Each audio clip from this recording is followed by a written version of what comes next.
Hi, I'm Venora. I paid for my sister's dream wedding, every flower, every fork, every fake smile. But when the big day came, I wasn't even on the guest list. She erased me from the ceremony I funded, and then walked down the aisle with the man who once promised me forever. They say betrayal feels like a stab in the back, but what if it comes dressed in white lace, smiling for the camera, calling you family? And what would you do if the only seat they left for you was the one you paid for? The email came at 9:42 in the morning. I was sipping on lukewarm coffee, half listening to a podcast about small business tax changes, when the subject line caught my eye. Final wedding video, thank you to our circle. I clicked without thinking. The screen opened to soft piano music and a polished montage of smiles, slow motion laughter, and perfectly filtered light falling on white flowers. Bryn's voice overlaid the images, smooth and rehearsed. This wedding wouldn't have been possible without the people who stood by us from the beginning. You know who you are? My eyes scanned every frame like I was watching for a missing child. Frame after frame of her, of Heath, of bridesmaids in blush pink, of childhood photos, but not one of me. Not a corner of my smile, not a sliver of my silhouette. Even the family photo I paid a professional to shoot last year cropped just enough to erase me entirely. I sat there, mug still in my hand, the bitter coffee long gone cold. For a moment, I couldn't even feel angry. Just outside. I wasn't missing. I was removed, deliberately. I closed the video, stared at the wall across from my kitchen table, and tried to remember the exact moment I decided to fund her wedding. It was after Thanksgiving dinner. Bryn had come to my apartment alone, for once. No cameras, no half-hearted brand collabs. Just her, in my living room, saying she wanted something small but meaningful. She hadn't saved enough, and our parents were long out of the financial picture. I told her I'd cover it. No conditions, no strings. Just one simple request. Let me know what you need. What I needed, clearly, was not invited. I never asked to be in the spotlight. I didn't even want a seat at the head table. All I'd hoped was that, maybe, paying for this day would close the long, ugly gap between us. That some shared joy could make up for the years of her subtle jabs, the performative apologies, the backhanded compliments in front of friends. Maybe, just maybe, being part of this one chapter would write over a dozen others. Instead, it's like I was never written in to begin with. A notification buzzed on my phone. Amber, a mutual friend from college, had sent me a video clip. It was Bryn trying on her wedding dress in a bridal boutique, laughing, twirling, smiling at herself in the mirror. At first, I almost swiped away. Then I looked closer. She turned, adjusted the neckline, and a glint caught my eye. I froze the frame and zoomed in. The necklace. It was the one Heath gave me for our 2-year anniversary. A small emerald drop, set in silver, with a matching clasp I used to fumble with in hotel bathroom mirrors. I remembered the night he gave it to me, Christmas Eve, snow piling against the windows of a cabin we rented in Asheville. He had said, "This is only for you." So why was it now hanging around Bryn's neck? Not just the wedding, not just the money, not just the photos. She had taken the last thing that had ever felt intimate, real, and undiluted by her curated world. She wasn't just marrying my ex. She was wearing my memories. I wanted to believe it was a coincidence, that maybe he had given her a similar piece. But Heath was never one for repetition. He believed in unique experiences, and that necklace wasn't mass-produced. I had it commissioned. For 2 years, I never got closure. Heath had simply disappeared. One day, he was in my bed, brushing my hair behind my ear, whispering goodnight. The next, he was radio silence. No fight, no fallout.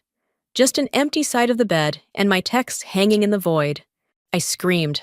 I cried. I buried the pain under deadlines and new projects and early morning runs through cobbled streets. I told myself it didn't matter, that maybe he just wasn't man enough to say goodbye. Now, watching her laugh in my necklace, I felt the sharp edge of a different possibility. Did Bryn know back then? Did she already have her sights set on him while smiling across family dinners, pretending to care about our breakup? Was this part of a story she'd started writing behind my back years ago? I stood up, walked to the drawer next to my fridge, and pulled out an old receipt file. I found the one from the jewelry shop, folded with care. The date, the description, the name on the receipt mine. I stared at it for a long time. Then I opened the video Amber sent me again, and paused it on the frame of Bryn in the dress, the necklace catching the light. Her head was tilted, her hand to her collarbone, like she was claiming something, like she had won. My hand trembled, but I didn't cry. I paid for that memory, I whispered, and now it belongs to someone else. I didn't expect the wedding venue coordinator to sound so confused when I introduced myself. I'd called to confirm the final floral arrangements, simple, harmless, but the pause on the other end of the line dragged on a beat too long. "I'm sorry," she said, her voice light but firm. "Are you Bryn's assistant?" That one sentence knocked the wind out of me more than I cared to admit. "No," I answered too quietly. "I'm her sister." Another pause. Then she continued, as if reading from a screen. "Well, all of the vendor contracts are listed under Ms. Bryn Hall. I'm afraid we're not authorized to make changes or disclose details to anyone else." I didn't hang up right away. I sat there in my kitchen, phone still pressed to my ear, listening to nothing while my mind scrambled to replay every transaction it made, every transfer it confirmed, the deposits, the venue reservation, the catering fees, all from my account. The silence cracked when she spoke again. "Is there anything else I can help you with?" "No," I said, breath held tightly behind my teeth. "That's all. Thank you." I ended the call and stared at my laptop. I pulled up my inbox, filtered by sender, and started scanning through the email chain with the wedding planner. I opened the earliest ones, saw my full name on every wire transfer confirmation. But then, something changed. Halfway through the process, Bryn had set up a new shared Gmail account, Bryn and Heath Wedding 2024 World Gmail. Command insisted all future invoices be routed through there for better coordination. ID agreed at the time. I wanted to trust her. I wanted this to be smooth, painless. I hadn't realized I'd signed myself into the background of her story. That shared account was now the only email tied to any of the vendors. My name had disappeared from the communication threads. If anyone looked at the project from the outside, I was just the helpful sister who chipped in. I closed my laptop and stared at my reflection in the dark screen. My face looked calm, but inside I was unraveling slowly, like a hem coming loose one careless thread at a time. Later that afternoon, I called the florist. This time, I tried to keep the tone light, casual. "Hi, I was wondering if I could add a short message to the bouquet card for the bride." The woman on the line paused, just like the coordinator had. "May I ask who's calling?" I gave my name. She hesitated. "I'm sorry, but we can't make edits unless they come from the primary client. And according to our system, that's Bryn Hall." Of course it was. I ended the call before my voice could crack. I don't know why that particular moment felt worse than the rest. Maybe because it was so small. A note on a bouquet. A gesture that would have meant nothing to the guests, but everything to me. Just a quiet acknowledgement that had been part of it. But even that was too much. I opened my message thread with Bryn. My finger hovered over the call button. I could already imagine how the conversation would go, her airy voice dismissing it all as a misunderstanding, accusing me of overreacting, reminding me that I said I didn't want to be the center of attention. As if asking for acknowledgement equaled narcissism. Instead, I typed a message and deleted it. Then I typed another. Then nothing. She didn't forget. She planned it this way. Bit by bit, she scrubbed me out of the picture, out of the contracts, out of the paperwork, out of the version of the story she wanted to tell the world. And she knew I wouldn't fight her. Not publicly. But she underestimated one thing. Just because I wasn't loud didn't mean I was weak. I closed my laptop, took a deep breath, and opened a new file. Title: Proof. One by one, I listed every transaction, every invoice, every dollar spent, with dates and screenshots to back it up. I wasn't angry in that moment. Not yet. Just precise. She thought I'd funded a wedding, but I was beginning to realize I'd financed my own erasure. The apartment was quiet, except for the soft hum of the ceiling fan. I lay on the couch, the same one where Heath used to sit with his feet on the coffee table, drinking peppermint tea he claimed not to like. My phone screen lit the room in a faint glow, showing the last text I'd ever received from him. It was 4 years old, a single thumbs-up emoji. For months after he vanished, I'd scrolled through our entire message history more times than I care to admit. At first, trying to find some clue, then just out of habit. I told myself he probably panicked, that maybe he didn't know how to end things, that perhaps I was too intense, too serious, too unwilling to pretend I didn't care. But tonight, that version of the story didn't sit right anymore. I tapped the search icon in our chat, just to feel like I was doing something. I typed the word breakup. Nothing came up. I tried done, then over. Still nothing. Then a message from Megan popped up, a memory from Facebook, a photo of all of us at Bryn's birthday dinner 3 years ago. The one where Heath was already distant. The one where Bryn kept refilling his wine glass, like it was some kind of flirtatious reflex. I sent back a quick thumbs up, followed by, "Wow, feels like a lifetime ago." I haven't seen Heath since shortly after that. She responded almost immediately, "Wait, didn't you break it off?" My stomach nodded. "No." He just stopped responding. There was a pause, then a screenshot. "This is what he showed me," Megan wrote. "He said you sent this the night before you stopped talking." The screenshot was of a text thread. My name at the top, my profile picture. The message, "It's over. I can't do this anymore. You're not the man I thought you were. Please don't contact me again." Dated 11:12 p.m., 3 days after Bryn's birthday dinner. I never sent that. My heart pounded as I stared at the screen. It looked like me. The phrasing, the tone, it was exactly the kind of message I might have written in a moment of fury. But I hadn't. I knew I hadn't. I opened my email, scrolled back to security notifications, searched for that week. There it was. An alert from my old Apple ID, showing a login from an unfamiliar IP. Charleston area. A device listed as Bryn's MacBook Air. I sat very still. The pieces came together too fast, too clearly. Bryn had access. ID given it to her months earlier when I got locked out of an old email. She offered to help, said she could reset it from her laptop. I never changed the password. I remembered the night Heath stopped texting back.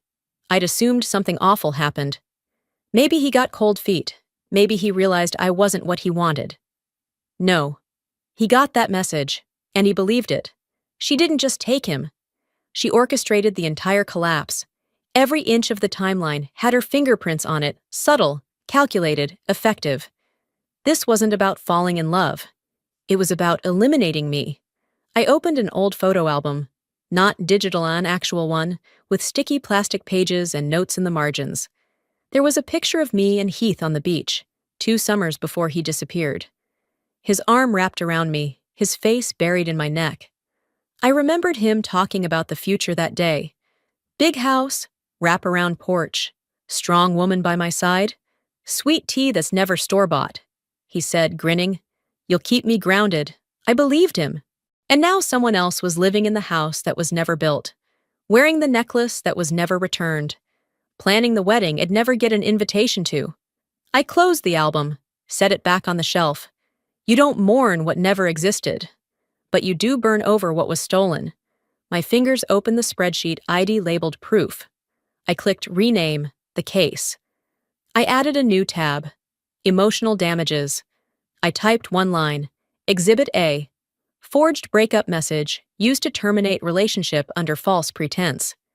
Then I added another, Exhibit B, shared device access used to impersonate and manipulate communication.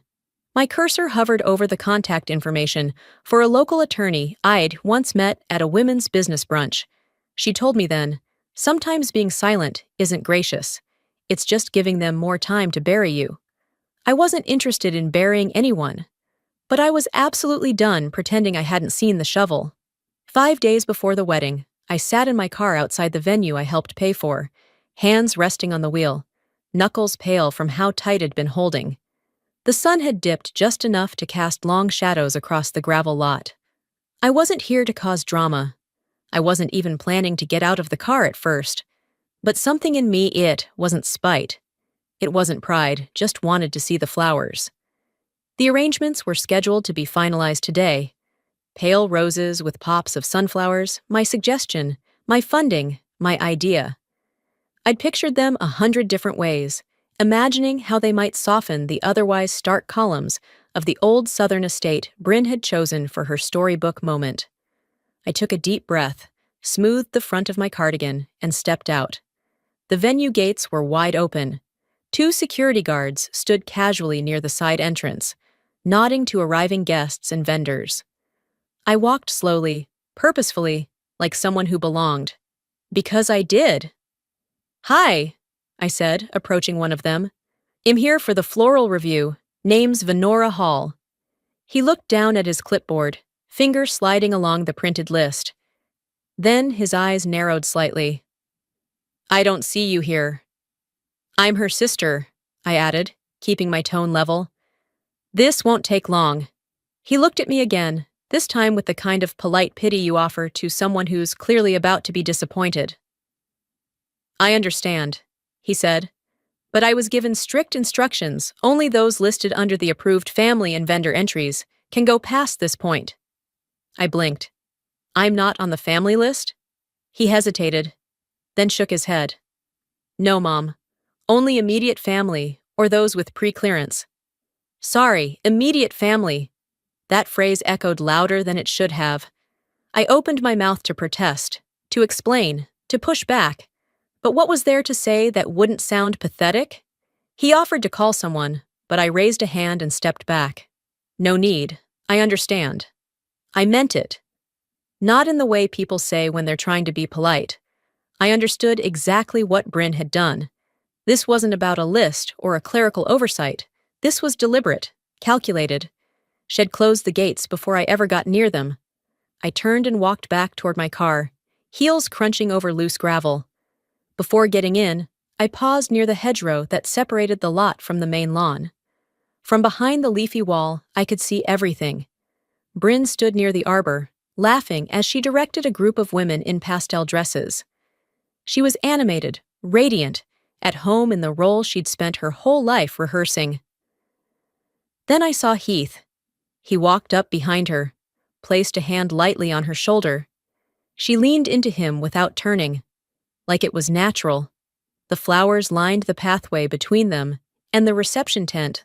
Unflowers, roses, trailing ivy. My exact color palette. I'd chosen them because they reminded me of late summers at our grandparents' farm. Bryn used to say sunflowers were too aggressive, but here they were, beaming under Charleston's hazy afternoon sky. I didn't feel angry watching them. Not exactly. What I felt was gone. Like someone had lifted me out of a picture and forgotten to fill the space back in. I sat back in my car and stared at my phone for a long time. Then, without thinking, I opened my messages and started typing. I stopped by today. I wasn't trying to make trouble. I just wanted to see what I helped build. I stared at the words, thumb hovering over send. Then I deleted it. Instead, I opened my notes app and wrote, "Erased, funded it, designed it, not welcome." I hit save, closed the phone, and turned the key in the ignition. Halfway down the driveway, a notification buzzed. It was a mass text from the wedding planner. "Final seating charts have been locked. No late changes permitted." I laughed quietly, not because it was funny, but because it was confirmation. She hadn't just removed me from the table. She'd locked the doors and tossed the key before I even showed up. 3 days before the wedding, I texted Bryn a single line. "Let's talk. Somewhere public. Just you and me." She replied with a thumbs up and a time. 3 p.m., downtown. It wasn't a refusal, but it wasn't a yes either. It felt like how someone confirms a haircut obligatory, impersonal. I chose the calf. Small, polished, quiet. No risk of confrontation spiraling into spectacle.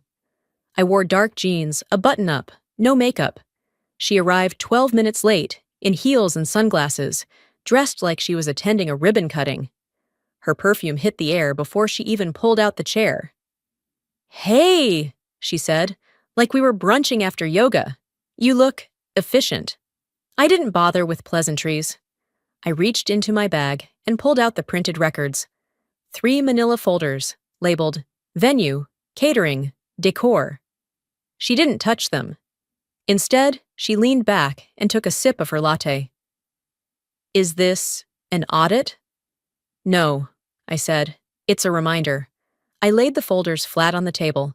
$42,983, 12 transfers, 17 vendor emails, 6 contract PDFs. All from me, not a single dollar from you. And yet, I pulled out the latest draft of the wedding program, the one her planner accidentally CC'd me on out of habit. I pointed to the bottom corner, where sponsor acknowledgments were usually listed. There, in dainty script, it read, "In honor of our silent patrons." Bryn took another sip. "I just assumed you'd want to stay out of the spotlight." "Why would you assume that?" "Because you're private. And honestly, people like you don't need credit. You already have a career, stability, whatever. You don't need this." My jaw locked. She was speaking in that syrupy tone she always used when she needed people to believe she was being kind while slicing their knees out from under them. I didn't raise my voice. "What you did wasn't subtle. You erased me. On purpose." Bryn smiled slightly. "This isn't personal, Ven. It's image management. Too many hands make things messy. The narrative works better if it's just me and Heath pulling this together. It's cleaner." I could already hear her rehearsing this same line at her post-wedding brunch. Telling people I'd been difficult, that they tried to include me, but I'd chosen to be dramatic, that they kept it classy. She didn't care about truth. She cared about optics. "I'm not here to fight," I said calmly. "I'm here to make it clear. You crossed a line and am done pretending I don't see it." She leaned in, her smile twitching. "Are you threatening me now?" "No," I replied, reaching for the folders and stacking them back into my bag. "I'm promising clarity." She said nothing for a few seconds, just drummed her nails against the ceramic cup. "I guess I expected you'd be more grateful. Most sisters would be." "Grateful?" I looked her straight in the eye. "I paid for your fairy tale, and you edited me out of the credits. That's not gratitude, that's theft with a smile." She stood first, adjusting her sunglasses like Wed just wrapped up a business pitch. "I'm sorry you feel that way," she said, which of course meant she wasn't sorry at all. I waited until she was gone, the scent of her perfume still trailing in the air like a smirk. Then I opened my phone, navigated to the folder it labeled the case. I added a new note. Contingency plan execution date, rehearsal night. I didn't need her to admit what she'd done. I didn't need her to apologize. What I needed was for anyone to see what she truly was, without me having to spell it out. And if that meant letting her burn her own script down, I was happy to supply the match. The morning of the wedding, I woke up before the sun. Not because I was anxious or hurt or curious. I woke up because I had something to do, and I intended to do it with both hands steady. I moved from bed to the kitchen counter with practiced calm, sliding open my laptop before the kettle even whistled. The light from the screen washed over the granite. No clutter, no mess. Just a single tab open to my business banking portal. The account was labeled Bryn Wedding Fund, a name I'd assigned to keep the ledger separate from my day-to-day operations. Over $40,000 had moved through it in the past 3 months. I entered my password, paused at the prompt, then clicked, Freeze account. The confirmation popped up in less than 3 seconds. This account has been temporarily disabled. No transactions may be processed. I stared at the line of text and let out one quiet breath. "Let them find out the way I did," I murmured, and shut the lid. By 11:20 a.m., the first domino tipped. I wasn't there in person, of course, but I didn't need to be. A cousin had decided to live stream the event on social media, bless her heart, and the feed was clear enough to show everything. The DJ's music cut mid-introjust as the groom's parents were being escorted in. Silence followed, then static. Then a man's voice, off-screen, asking, "Is this thing on?" The screen shifted to the dance floor, where the caterers stood frozen, glancing at their phones. One of them was already on a call, mouthing the words declined and reversed. Bryn's voice appeared next. Sharp. High. She stormed toward the catering staff in heels too tall for the speed she was walking. The plannered-faced and visibly sweating followed her, gesturing frantically to someone just off camera. I could see the tension bleeding into the guests. The smiling stopped.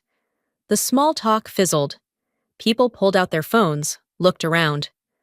A woman in a pale blue dress leaned over and whispered something to a man in suspenders, who shook his head and frowned. The feed glitched, then cut out entirely. I set down my tea and let the silence of my apartment settle in like a warm coat. The whole thing was happening 20 miles away, but it felt like it was on another planet. My phone started buzzing around noon. First it was the wedding planner, 3 calls in a row, all unanswered. Then Heath. Then my father. Bryn didn't call until nearly 12:40. I didn't pick up. Instead, I listened to the first few seconds of her voicemail. "What did you do? You think this is delete?" I didn't need to hear the rest. I already knew how it ended. They always ask what you did, never what they did to make you do it. I made myself lunch turkey sandwich, no mustard, and watched the wind stir the blinds in the living room. It was the calmest it felt in weeks. My heart wasn't racing. My palms weren't sweating. There was no glee, no triumph. Just space. Space to think. Space to breathe. When I finished eating, I opened my email. Addressed a message to every vendor on the event roster. Subject line: change of sponsorship status. Body text: effective immediately. I am no longer funding this event. Please direct all outstanding balances and communications to Ms. Bryn Hall. All services rendered beyond this point are not my responsibility. I added my lawyer's contact at the bottom in case anyone decided to get clever. Then I hit send. One click, one shift in balance. My phone buzzed again. I stared at the name, Bryn. She was still calling. This time, I picked it up not to answer, just to block. 2 days after the wedding disaster, I got an email with the subject line, "Cease and desist, pending litigation." I read it twice before I even clicked. It was from a boutique law firm downtown. Their logo was gold embossed in the signature line, as if that made the accusations more credible. I skimmed the body of the message, already knowing the shape of what I'd find. Allegations of intentional disruption, sabotage, and financial damage to a legally binding ceremony. Bryn's name was written in bold, all caps, like it had its own gravitational pull. I didn't feel scared. Not even a little. What I felt was tired, in that way you feel when you realize someone is still trying to win a game you already walked away from. I forwarded the email to my lawyer with a simple note. As expected. Within the hour, I was seated across from her in her office, a tidy space lined with framed degrees, and no patience for dramatics. She wore a navy blazer, no jewelry, and a small grin that said she'd seen much worse from much richer people. She read the message in full, then exhaled through her nose. "This is adorable." I couldn't help smiling. "I've got the receipts," I said, sliding over a USB drive. "Oh, I know," she replied. "And I've got the timeline, the bank records, the vendor statements. She wants to make this public?" "Let her." "Well, respond with facts and a PDF index." I nodded. "No statements from me, no social media, just paper." "Smart," she said, tapping a key on her keyboard. "Let them spin their story. We'll anchor ours in contracts and screenshots." By the following morning, a local blog that covered Charleston weddings posted an article titled, "Luxury Wedding Crumbles Mid-Ceremony. Sources Cite Frozen Funds and Legal Fallout." I didn't leak it. I didn't need to. That kind of mess travels on its own legs. A second article popped up an hour later. This one named Bryn directly. Unconfirmed but credible sources say the bride's estranged sister had been the sole financial backer and was quietly removed from all acknowledgments prior to the event. Heath's employer shared the article internally. A friend who worked in HR forwarded me a redacted screenshot. He was now under reputation review. When I read that phrase, I felt nothing, just a sense of symmetry. By noon, Bryn started posting vague Instagram stories, photos of champagne glasses and black and white quotes like, "Jealousy is a disease, get well soon." The irony was almost poetic. That night, she called me 3 times in a row. I didn't pick up. On the 4th try, she left a voicemail. "I never thought you'd actually go this far," she said. "You didn't have to humiliate me like this. I hope it was worth it." I saved the message. Then I uploaded it to a folder titled Legal Response Exhibits. No reply, no statement, no escalation. I wasn't here to trade barbs or subtweets. I was here to remind her I'd stopped playing her game the moment I pressed freeze. Later that evening, my lawyer sent a response to Bryn's counsel. My client requests no further communication unless formal charges are filed. She is prepared for depositions. Should Ms. Hall wish to pursue legal action, we welcome the opportunity to present our documented financial evidence. I read it twice, then sipped from the glass of wine I'd poured for myself. The city outside my window was quiet, lit in soft amber, the air just starting to turn from warm to cool. For the first time in months, I didn't feel like I was surviving her story. She was finally surviving mine. A week had passed since the last letter from Bryn's lawyer hit my inbox. Silence followed, no calls, no statements, no more late-night rants disguised as voicemails. I thought it was finally over. Then Darlene texted me. "Can you stop by for tea? There's something of your mother's I think you should have." I stared at the message for a while before replying. We hadn't spoken face-to-face since before the wedding. I hadn't seen her at the ceremony, not even in the blurry live stream. I assumed she hadn't been invited. Or worse, had been told not to come. I agreed to meet her that afternoon. She still lived in the same quiet beige house just off Rutledge Avenue. The porch hadn't changed. Neither had the potted ferns that flanked her front steps, or the faint smell of cinnamon that always lingered in her kitchen. She led me to the sunroom, where my mother used to read in the late afternoons. Everything about the space, its stillness, its filtered light, felt like stepping backward in time. A needle of something sharp pressed behind my ribs. Grief, maybe, or guilt for avoiding it so long. Darlene brought out a wooden tea tray and sat opposite me without saying much. For a moment, we just listened to the quiet. Then she reached down beside her and brought up a small navy velvet box. "She asked me to keep this for you," Darlene said, her voice soft, back when she knew she wouldn't have long. I opened the box slowly, already knowing what I'd find. Inside was my mother's wedding ring. Not just any ring, but her ring, the one she wore in every photo. The one I used to slide onto my finger when I played dress-up in her closet. Gold, slender, with a tiny marquise diamond flanked by 2 emerald chips. I stared at it. "I saw this on Bryn's hand during the ceremony," I murmured. "I thought she had a replica made," Darlene said. "She found a photo of the ring in one of your old scrapbooks, brought it to a jeweler, and had it copied. Without asking. Without saying a word." I didn't respond. The weight of the box in my palm was enough.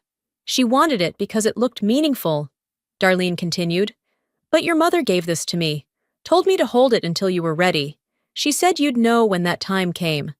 I placed the box in my lap. There was no rage, no outburst, just something breaking quietly inside. Something deeper than betrayal. Something that had started as a small hairline crack, and over the past weeks had become a fault line. That night, I rewatched the wedding livestream. Not out of masochism, but because I wanted to see for myself. I wanted to know. I watched Bryn slide the fake ring onto her own finger, all smiles and camera angles, then step to the mic and say with a teary voice, "I wish Mom could be here, but I know she'd want me to have her blessing. I closed the laptop and whispered, "She did." And it wasn't for you. Scrolling through social media posts from the wedding, I stumbled on another clip. It was from the reception. Bryn stood in front of a tall floral arrangement, microphone in hand, delivering a speech she probably thought sounded touching. "I want to thank my mom Darlene for showing me what strength looks like." She said it so easily, so convincingly, like the woman she'd ignored for 15 years had always been her North Star. But I remembered the arguments, the eye rolls, the years of pretending Darlene didn't exist unless she needed something. I turned the volume down and looked over at Darlene, now sitting across from me in her favorite chair, sipping tea like none of it had happened. "She called you Mom," I said. Darlene smiled gently, not mocking, not bitter. "I've always been hers," she replied, even when no one said it out loud.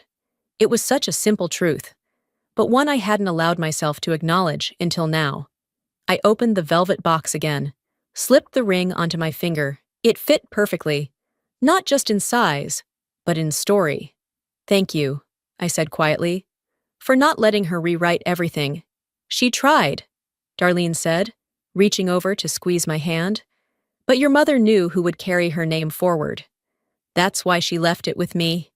And for the first time in weeks, I felt something settle inside me, not peace, exactly, but something close, like it reclaimed a piece of my history that no one could forge or twist.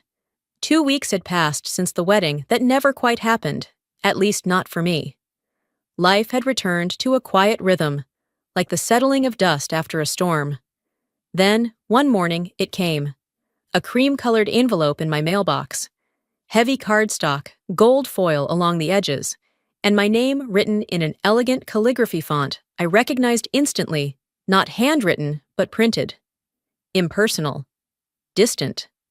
Still, I opened it slowly, letting my fingers feel the weight of the paper, the way people handle things that once mattered deeply.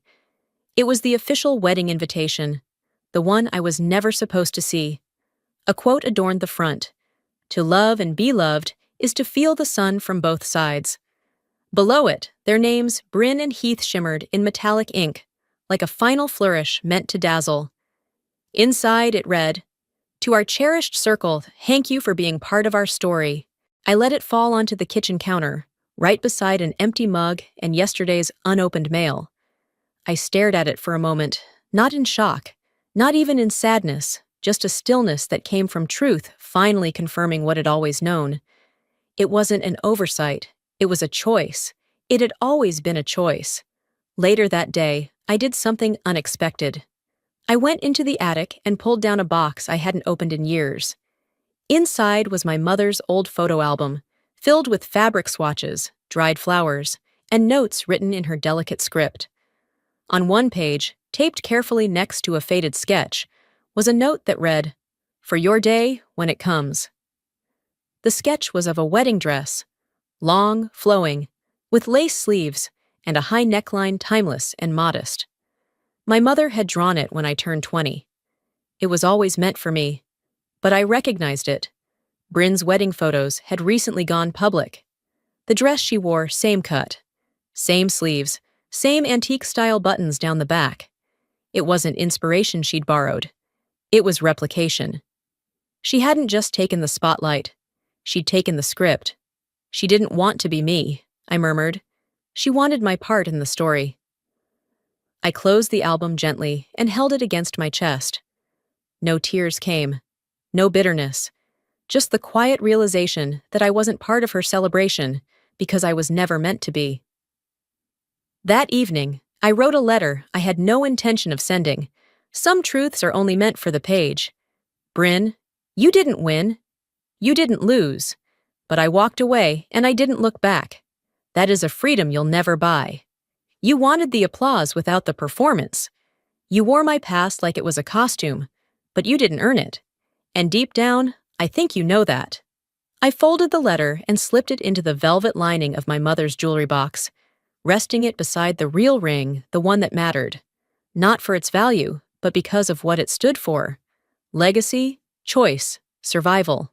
The next morning, I went for a walk along the waterfront trail I used to stroll with Heath, back when dreams were still shared in whispers, and the future felt like a promise. I passed the bench where he once said, "One day, this'll all be ours." Now it was just a bench, just a stretch of sidewalk, just wind and salt and time. There were no ghosts left to greet me, just air, just peace. Farther down the trail, I saw a young couple posing for engagement photo sloughing, awkwardly repositioning, the way people do when they still believe in magic.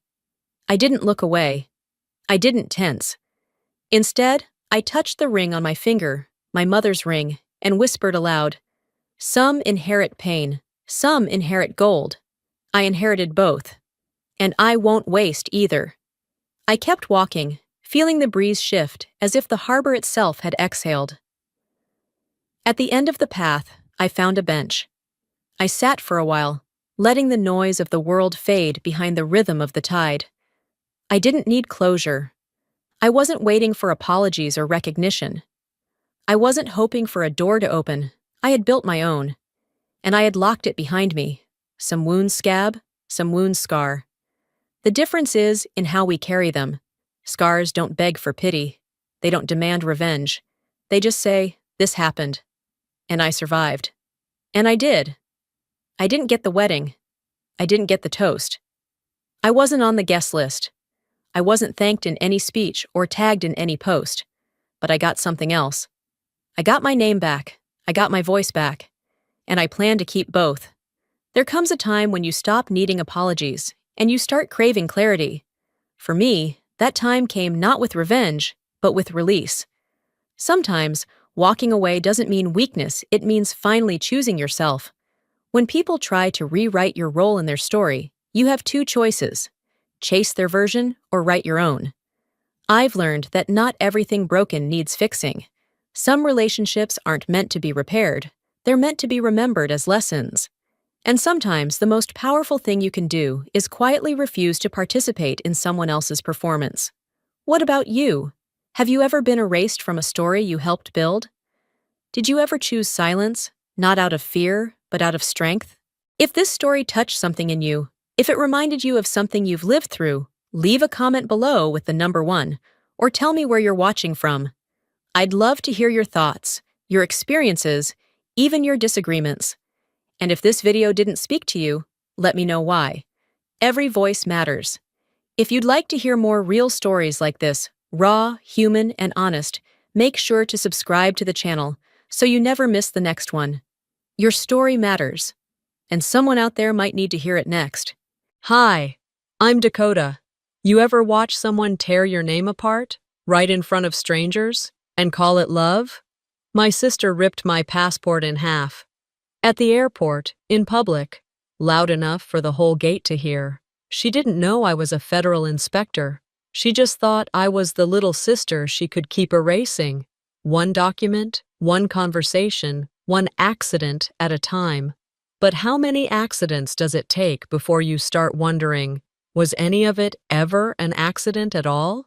I wasn't in the photo, and maybe that's exactly how they wanted it. The group text chimed again as I stared at the image. Vera, flanked by cousins and their kids, all in matching blue polos with our late mother's initials embroidered over the heart. They were smiling like a Hallmark ad. Me? I was already seated at gate B32, my boarding pass tucked under my thigh, invisible as ever. No one had even looked back when I walked away from the gate counter. No last minute, "Oh wait, let's take one with Dakota." No arm over my shoulder. Vera had declared it complete. All here, all. I glanced down at my seat assignment again, 37E, next to the lavatory. Technically on the plane, sure, but not really with them. The terminal buzzed around me with the soft chaos of morning travel, coffee cups clinking, wheels of overpacked carry-ons rolling over tiled floors, the intermittent crackle of boarding announcements. And in the middle of all that noise, I sat still, a calm pool in the eye of my own family's selective amnesia. I shifted in the uncomfortable plastic chair, the scent of jet fuel faint but present. I didn't travel this way often, not anymore. For work, I flew in quiet lounges and priority lines, but this, being deliberately placed near a restroom, left off itineraries, forgotten in group photos, this was a statement, an old one. Truth is, I'd known since I was 15 that Vera saw me as a threat wrapped in silence. Our mother used to say I was the sharp one, and Vera, well, she was the steady hand. But the thing about being sharp, you cut things, sometimes even by accident, and steady hands don't like surprises. When Mom passed, Vera took over everything: funeral arrangements, family group texts, vacation planning. No one objected. She was polished, professional, efficient. And I was the quiet one in a navy blazer who showed up, stood still, and went home. I looked up as boarding for Group 1 was called. Vera stood at the front with the others, laughing at something her husband said. Their kids wore matching neck pillows. She was always good at presentation. The flawless sister, the family representative. My mere presence seemed to ruin her symmetry. She caught my gaze briefly. No wave, just a tight, glossy smile. The kind you give strangers who cut you off in traffic. I could have said something. I could have stood up, walked over, asked her why she put me in row 37, why I wasn't included in the flight manifest, or why I was always the last to know. But that's not how Vera plays, and it's not how I survive. Instead, I pulled out my Kindle, opened a book I wouldn't read, and tried to look unfazed. The thing is, I didn't need first class. I didn't even need a picture.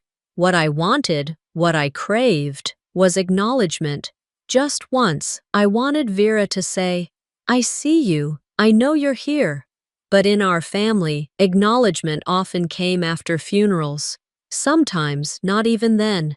A flash of a camera shutter pulled me out of my thoughts. Vera was taking another picture, this time a selfie with Melis and a few of the other cousins. I watched her angle the shot, tilt her chin, then laugh as she showed it to the others. My phone buzzed again. New post. Family flight. Let's do this for Mom, #Barrett bound. I zoomed in. Still not there. Somewhere between the overhead speaker calling for final boarding and Vera's third curated image, a thought slipped into my mind with the clarity of a knife through silk. They didn't forget me. They excluded me, on purpose. It wasn't bitterness that hit me. It was clarity. I stood up slowly, tucked my book away, and adjusted my jacket. No one needed to know who I really was. Not yet. Let them smile for the camera. Let Vera play her part. The truth didn't need a spotlight. It just needed the right moment. And moments, well, I knew how to wait for those. It wasn't the booking mistake that broke me. It was the memory it unlocked. After settling into my corner of gate B32, I figured I'd scroll through messages and distract myself. Maybe someone had realized I wasn't in the group picture. Maybe someone had texted to say, "Hey, where are you sitting?" But no. Instead, there was a new message from Vera in the family group chat. It was a dim, slightly crooked photo of my passport, lying on top of my boarding pass. She must have snapped it while I was grabbing coffee. Caption: Guess who finally remembered to bring ID this time?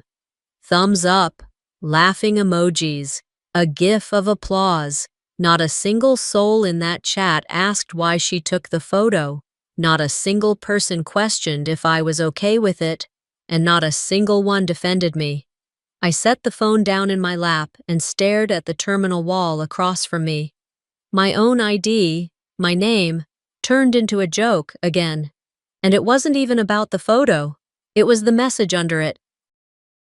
That familiar sting that says, "We see you, but not the way you want to be seen." I tried to shake it off, took a breath, told myself it wasn't worth reacting, but something felt off.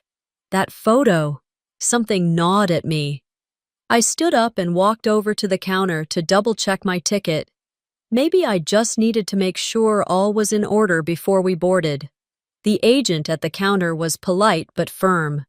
"I'm sorry, Ms. Barrett," she said after glancing at her screen, "but your name doesn't exactly match the reservation." I blinked. "I don't understand. What does it say?" She turned the monitor slightly. It read, D. Barrett, 1R, not 2. "That's not my name," I said. She nodded, typing. "Yes, and since it's a federal document, we can't board you unless it matches. We can try to reprocess it, but it may take time, and there's a risk we'll miss the flight." The back of my throat went dry. I hadn't made the reservation. Vera had. She insisted. Said she had points to use and that it was no trouble. But now, this. I thanked the agent, stepped aside, and dialed Vera.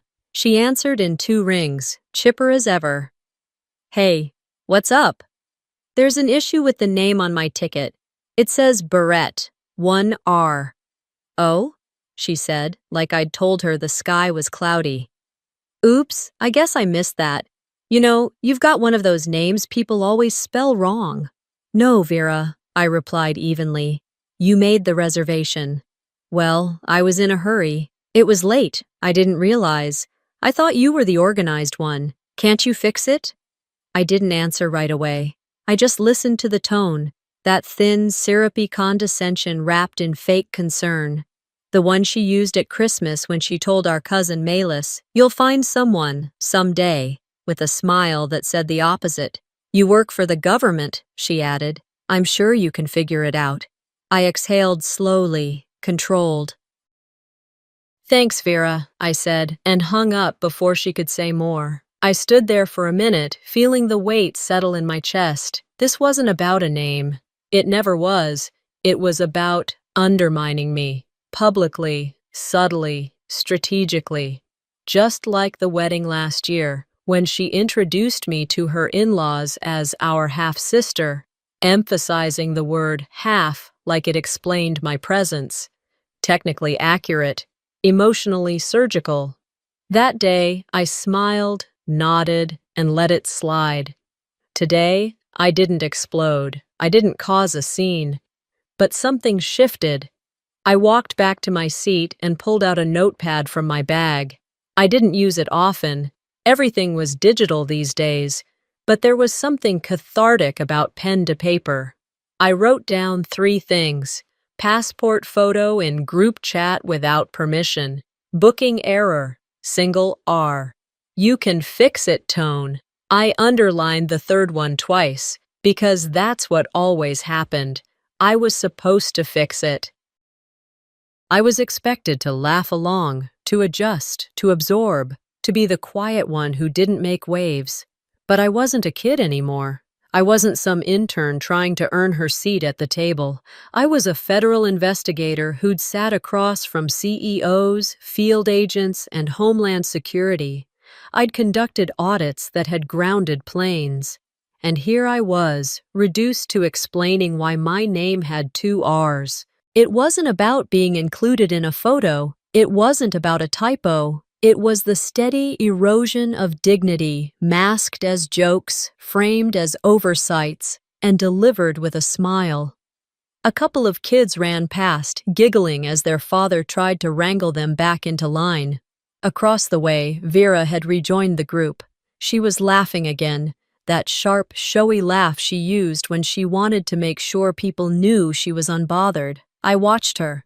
She didn't look back at me once, and the edge wasn't just coming, she was sprinting toward it. I didn't move for a while, just sat there in the cafe, the bitter taste of black coffee clinging to my tongue. I'd ordered it because I needed something hot in my hands, not because I actually wanted it. The chill in the terminal had settled into my bones, and Vera's voice from that call still rang in my ears, even though I hadn't heard from her since the booking mistake. My phone buzzed. Mom. It had been months since she called me directly. Most of our interactions lived in short, polite texts or group threads where I was mostly ignored. I debated not answering. I should have let it go to voicemail, but curiosity won. Dakota, her voice came through, warm but laced with that familiar undercurrent, the one that told me I was walking into a conversation where I was already guilty. "Hi, Mom," I said softly. "I heard there was an issue with your name on the ticket," she began. "No, how are you? No, are you okay?" Straight to the problem. I want to make sure you don't overreact. Vera's under a lot of pressure organizing this whole trip. Maybe just let it slide? Let it slide, that phrase, the family mantra, code for don't make anyone uncomfortable with the truth. I closed my eyes. "You think I caused the issue?" "I didn't say that," she replied quickly. "I just think we should all try to get along, especially for your mother's memory." "For your mother's memory," I repeated. Like she wasn't mine, too. Mom fell quiet. I waited a beat, then said goodbye and ended the call before the silence could stretch. I didn't cry, not anymore, but something tightened in my chest. Not grief, not anger, something colder. It was clarity again.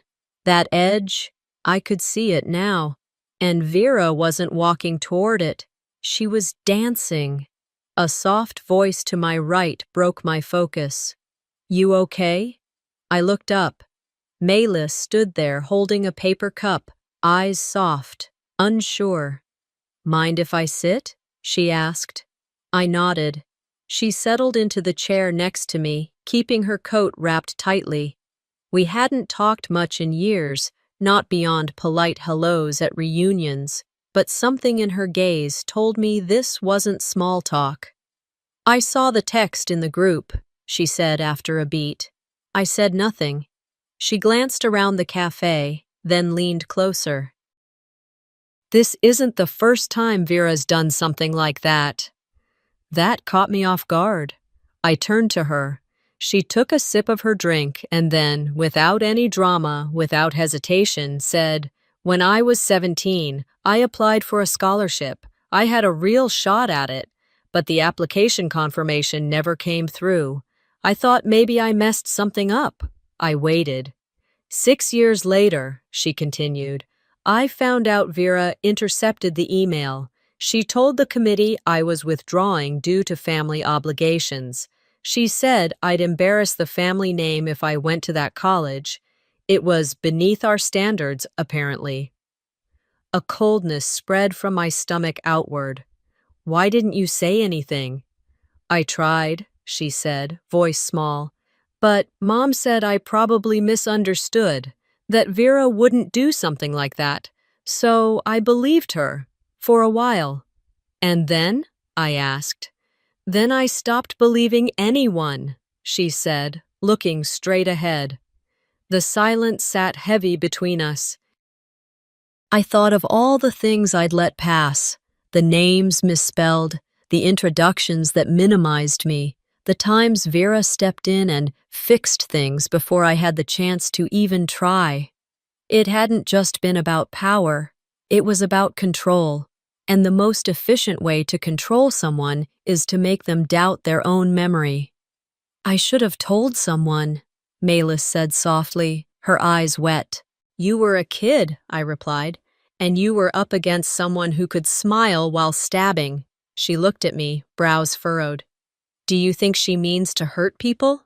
I paused, then shook my head.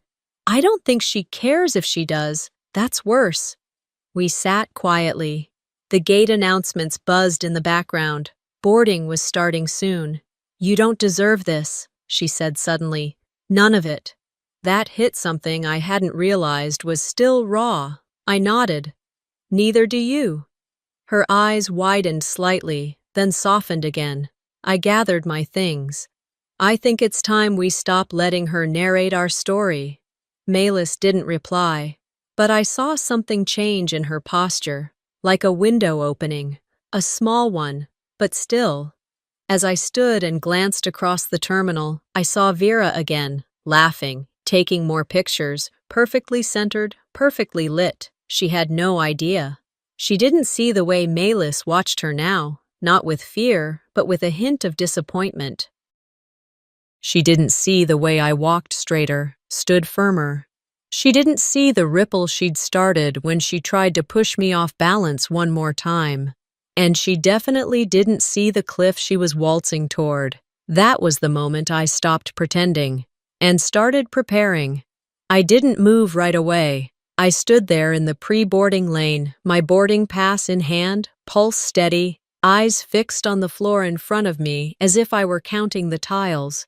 But inside I was drawing lines, quiet, firm, deliberate lines, lines Vera had been smudging since we were kids. A pause. Then the gate agent called, "Now boarding first-class passengers for flight 2289 to Seattle." I stepped forward. That's when Vera's voice sliced through the air. "You're flying first class with that ID? Really?" Every sound around us, zippers, overhead announcements, children's chatter, seemed to dull at once. Her words echoed not because she shouted, but because she knew how to project just loud enough to catch attention, enough to leave a mark. I turned my head slightly, not enough to face her, just to acknowledge. She added, "Using a passport for a domestic flight? That's a little unconventional, isn't it?" A woman behind me hesitated in line, glancing from me to Vera and back. I could feel the question forming in her eyes. "What's going on here?" I calmly replied, "It's my federal ID. Perfectly valid." Vera gave a short, amused laugh. "Oh, sure. I guess anything goes these days." Her tone carried weight, not from volume, but implication, the kind that makes strangers lean in, the kind that invites doubt. I could feel the shift in the air. A few feet away, a child tugged at her mother's arm, whispering something. The mother pulled her close. An older man adjusted his glasses, his eyes narrowing at my passport. And just like that, I was on trial, again. I looked at Vera. She had that expression she wore when she was just being helpful, the one she used when she corrected teachers about my spelling bee registration in 3rd grade, or when she told my prom date I wasn't ready for serious things. Always the same expression. Polite concern, tinged with superiority. "You think you're being subtle?" I asked, still soft, still measured. Her smile froze. "Dakota, relax," she replied, eyes darting to the gate agent. "No one's accusing you of anything. You're just being sensitive." I stepped forward in line again. She leaned in, voice lower now. "Maybe they'll finally see what I've always seen. You're not who you pretend to be." There it was, the final flick of the match. She wanted me to react, to explode, to give the crowd something to confirm their suspicions. And for a split second, I felt the heat rise, that instinct to defend, to shout, to make her feel just a slice of the humiliation she'd carved into me. But I didn't. I turned to the gate agent and said, "I'd like to scan my boarding pass, please." The agent hesitated, looking between us. Her hand hovered over the scanner. I sensed the confusion, the unspoken question. Should she call security? Was something about to escalate? Before she could decide, a voice from behind us broke the tension. "Is there a problem here?" It came from a woman in a black coat, about my age, her tone casual but firm. She wasn't smiling. "No problem," I said, without taking my eyes off Vera.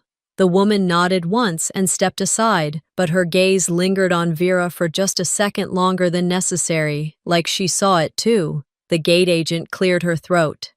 "Go ahead, Ms. Barrett." The scanner beeped, green. I walked forward. As I stepped onto the jet bridge, I felt Vera's eyes boring into the back of my coat. She wasn't done. I could feel it. People like Vera don't stop when they're ahead. They push. And when that doesn't work, they pull. From my seat near the front of the plane, I could see passengers filing in. Some still glanced my way, unsure of what they'd witnessed. Others ignored me entirely, wrapped in their own worlds of headphones and neck pillows. And then I saw her again. Vera. She stood at the entrance to the jet bridge, chatting with one of our cousins, perfectly composed, like nothing had happened.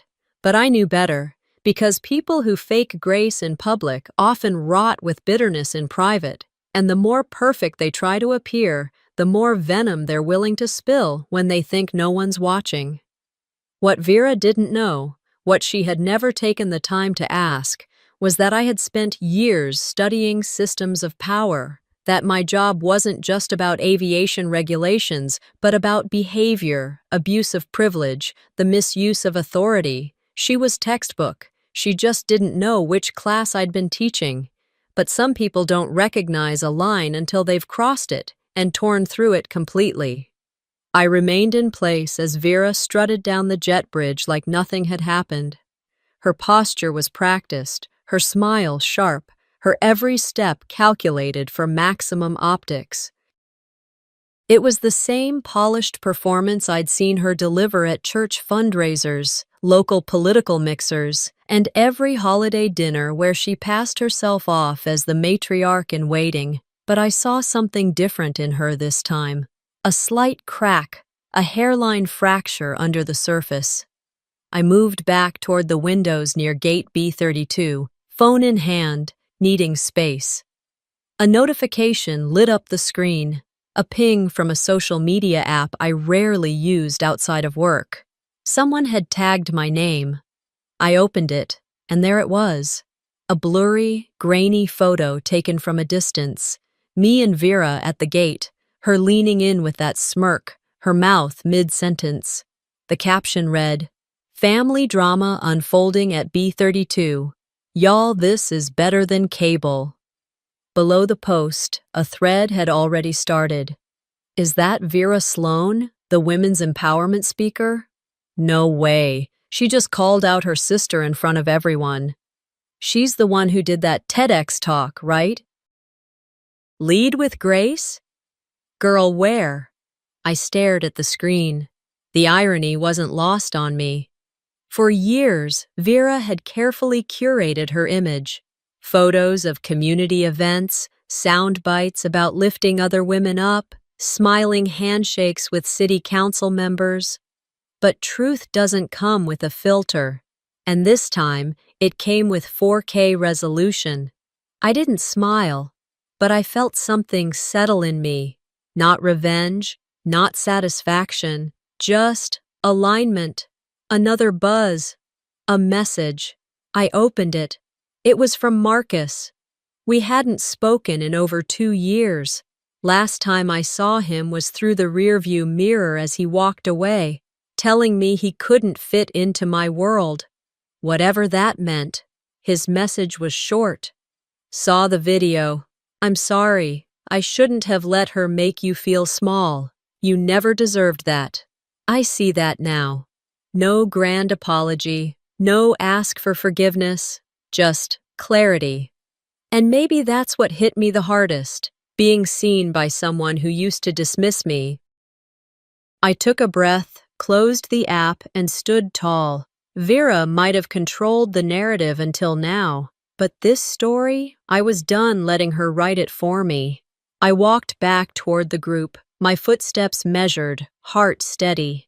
The cousins were gathered near the gate, laughing about something, pretending they hadn't heard or seen a thing. Vera stood at the center, as always. The sun streamed through the tall windows behind her, framing her like a portrait. If you didn't know better. But I did. I approached slowly, locking eyes with her. She held my gaze, waiting for me to speak first. I didn't yell. I didn't make a scene. I said, clear and low, just for her. You've embarrassed me in front of strangers before, but I promise you, if you try it again, I won't stay quiet. Her smile twitched, just barely, and for the first time, I saw a flicker of something unfamiliar in her eyes. Not guilt, not anger, hesitation. She scoffed. You always were dramatic. Keep thinking that, I said, then turned and walked away. Boarding had begun. Vera moved ahead of me in the line, shoulders squared, chin up. But her steps were a little too quick, a little too rehearsed. I let her go first. I had no interest in winning some imaginary race she was still running. The gate agent scanned my pass. Have a great flight, Ms. Barrett, she said. I nodded. Thanks. As I walked down the jet bridge, I whispered to myself. I warned her, because I had. And now, there was no going back. And once the uniforms arrived, Vera finally looked nervous. It was subtle at first, the way her shoulders stiffened as the airport police stepped into view, the quick flick of her eyes scanning for someone, anyone, to shield her. But the thing about bullies is, they're rarely prepared for consequences, especially when they believe they're untouchable. I stood perfectly still, my back straight, my voice steady, as I handed the 2 torn halves of my passport to the nearest officer. This was a valid federal document, I said calmly, not for effect, but for clarity. And it was intentionally destroyed by that woman. I nodded in Vera's direction. She is my sister. One of the officers, a middle-aged black man with kind eyes and a no-nonsense tone, took the pieces and examined them carefully. Did you witness her do this? Half the gate did, I said, without looking around. But we also have this. I held up my phone, showing him the video that had just been sent to me by a teenager across the gate who had caught the whole thing. He watched silently, then passed the device to his partner. Vera was visible in the footage, the posture, the smug tone, the sharp snap of the passport as it tore. Ma'am, he turned to Vera, we need to speak with you. Step over here, please. What? Are you serious? She laughed nervously. It's my sister. We were just joking. This is being blown way out of proportion. The officer didn't blink. Destroying a federal document is not a joke, ma'am. I watched as Vera's veneer began to fracture. Not all at once, but in tiny, unraveling threads. The gate, once filled with chatter and rolling luggage, had fallen silent. Passengers leaned against poles, holding phones low but pointed. You didn't need to shout to get attention anymore. All it took was a single, stupid act caught on camera, and a little bit of truth. Dakota, Vera turned toward me, her voice shifting, not cruel, not smug, but pleading. Can we just talk about this like adults? I tilted my head. Now you want to talk? She stepped closer, but the officer gently blocked her path. I didn't mean to. I didn't think. No, I said. You never think. That's the problem. The gate agent, who had watched the entire thing unfold with wide eyes and stiff hands, cleared her throat.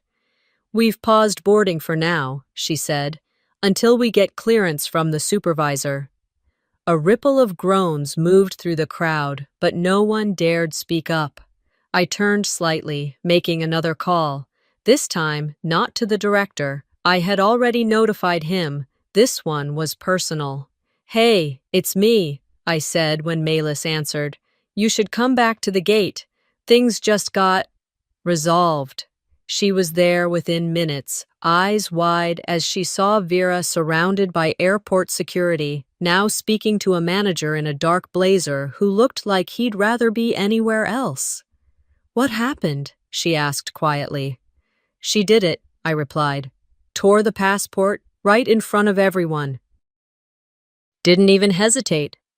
Malis didn't say anything, just watched. She's going to spin it, I said. Try to turn it into a misunderstanding. Say I overreacted. She always does. But this time, Malis said, she won't be the one holding the mic. I nodded. There was a shifting energy in the room now. Not chaos, not anger, just a sharp electric awareness. The curtain had been pulled back, and what stood behind it wasn't leadership or grace or sisterhood.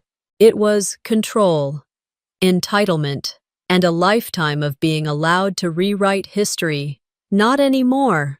Security escorted Vera to a side room. She went, still muttering, still trying to salvage the image, but the whispers were already louder than her voice.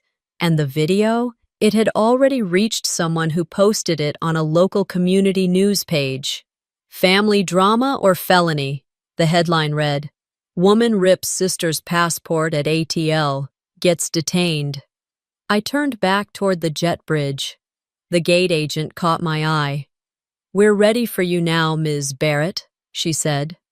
I walked past the stairs, past the silence, past the memory of being told to sit down and stay quiet. But this time, I wasn't the one being erased. Vera finally looked nervous, but not because of the uniforms. It was the eyes, the quiet stare of the passengers, the way every phone was angled just slightly toward her without shame. That's what shook her, not the badges, not even me. It was the realization that her carefully crafted image wasn't bulletproof anymore. I didn't have to raise my voice. I didn't need to list her wrongs or shame her publicly. The video had done that for me. The internet wasn't kind to hypocrites, especially those who marketed themselves as symbols of empowerment and sisterhood while dismantling someone else's dignity with a smile. A TSA officer approached me, professional and respectful. "Ms. Barrett, would you be willing to give a full statement?" I nodded, handed him my credentials, and watched as he scanned them, eyebrows lifting slightly when he reached the badge. "FAA? Senior Field Inspector," I confirmed. Vera heard that. Her head turned so fast it almost startled the agent next to her. "You're what?" she blurted. "FAA? Since when?" "Since you stopped paying attention," I replied without looking at her. "I didn't know." She started. "That's the point," I interrupted, calm but unwavering. "You never cared to ask." The TSA officer gave a subtle nod and began taking notes. Just behind me, a woman in her early 20s leaned over and whispered to her friend. I caught the tail end. "That's the sister, the one from that conference?" Her friend nodded, eyes wide. "Yup, women in power speaker. Guess the power skipped a generation." I should have felt smug, vindicated, even victorious. But I didn't. What I felt was weight, the heaviness of years, of silences swallowed, of dignity traded for peace. The terminal supervisor arrived, speaking in hushed tones to the officers. The gate was officially paused. No one moved except for the occasional adjustment of luggage or whisper through cupped hands. Vera tried to pivot. "Look, I made a mistake. I was trying to protect the gate. You know, with all the threats these days. I thought—" "No," I said. "You thought you could treat me like you always have and no one would stop you. That's not fair. Neither is tearing up someone's passport on federal property." The supervisor turned toward her. "Ma'am, you're going to need to come with us." She stepped back. "This is ridiculous. You can't just—" "We can," he said plainly. A TSA agent gently but firmly guided her away from the group. She didn't fight it, but the disbelief clung to her face like static. She looked over her shoulder once as if expecting someone, anyone, to jump in and defend her. No one did. No cousins. No bystanders. Not even her husband, who had mysteriously drifted into the background at some point, checking his phone like the floor might swallow him whole. I stayed where I was, arms crossed, holding the broken pieces of my passport in one hand, my ID in the other. One of the agents came to me quietly. "We'll handle processing. Can we reach you later today for a formal report?" "Yes," I said. "I'll make myself available." He gave me a tight, appreciative nod. As they moved Vera toward a side corridor, the gate slowly came back to life. People whispered. Some avoided my eyes. A few gave small, respectful nods. One older man, maybe late 60s, gray slacks, pressed shirt, walked past me and paused. "She thought you wouldn't stand up," he said softly, not unkindly. "Glad you did." I didn't respond, just nodded. Malis came to stand beside me. She didn't speak for a moment, just looked toward where Vera had disappeared. "She's not going to come back from this," she said. "She never thought she'd have to," I replied. "She'll spin it," Malis added.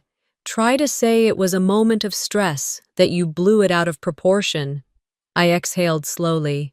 She's used to rewriting the story, but this time, I own the pen. And just like that, the boarding resumed. The gate agent called out the next group. The noise returned, soft but steady. I stepped forward, not to board, but to gather my things. As I reached down for my bag, another notification flashed on my phone. TikTok, 88,000 views and counting. The video, the rip, the fallout. It wasn't just an airport incident anymore. Vera's name was trending, and not for a keynote speech or a podcast appearance. This time, the world saw the unfiltered version. But closure doesn't mean forgetting. It just means I'm finally free to move forward. A week passed, but the echoes of that morning at Gate B32 still lingered. Not in my body, I felt steady now, but in the way people looked at me, even strangers. Recognition came from unexpected places. A nurse at my clinic appointment, a man across the produce aisle, a barista who simply said, "I saw what happened. You stood up. Thank you." The video had passed 3 million views by the 4th day. Every platform had picked it up. Reddit threads, reaction videos, think pieces about family dynamics and race, leadership and hypocrisy. Some articles praised me, others dissected Vera's fall from grace. But all of them agreed. This wasn't just a spat between sisters. It was a mirror, and people had opinions about the reflection. Headlines varied. My favorites were the quiet ones. Sister shreds passport, gets exposed by FAA agent. Leadership coach dismantled by her own sister's credentials. Vera had gone silent, or rather, her handlers had. The motivational speaker circuit pulled her from the upcoming conference schedule. Her consulting firm issued a carefully worded statement about reevaluating partnerships. The podcast she co-hosted paused new episodes out of respect for all parties involved. In other words, the machine was grinding to a halt. Not broken, just stunned. Then came the email. It landed in my inbox like a legal memo. Too polished, too hollow. A statement of regret, full of passive phrasing and sanitized remorse. I apologize for any misunderstanding or discomfort caused. It was never my intention to escalate the situation. No signature, just the name of the PR firm in the footer. I didn't respond. I didn't need to. I whispered to myself as I closed the message, "You didn't misunderstand. You just underestimated the wrong sister." There was no need for fireworks, no dramatic takedown. What Vera had lost wasn't her platform. It was her grip, her version of the story. The one where she always knew best, where I was difficult, dramatic, the one who couldn't let things go. I let it go now, just not the way she expected. Days later, back in my apartment in D.C., a thick envelope arrived in the mail. No return address. The handwriting on the front shook slightly, the way pens do in older hands. I opened it, curious but cautious. Inside was a letter, no typed lines, just pen on paper. "My name is Walter. I was at Gate B32. I'm 76 years old. I watched you stand tall while being stripped of your dignity. I wish I had done that when I was your age. Thank you for showing me what grace looks like." I read it twice, then a third time. By the end, I was crying, not out of pain or victory, but release. For the first time in years, I wasn't the only one in the room who remembered what happened. Someone else had seen it, a stranger, and he chose to name it, not retweet it, not debate it, just acknowledge it. That letter meant more than anything Vera had ever said to me. I folded it gently, placed it in a drawer next to a copy of my new passport, and sat for a long time. No more chasing apologies that wouldn't come. No more giving chances to people who weaponized closeness. I didn't file further charges. I didn't push for more consequences. Not because I forgave her, but because I didn't need to keep holding the weight. I blocked her number, archived the emails, and filed my internal report at the FAA. Case closed. Incident resolved. Internal notes. Boundary redefined. A week later, I was back at the airport. Different gate, different flight.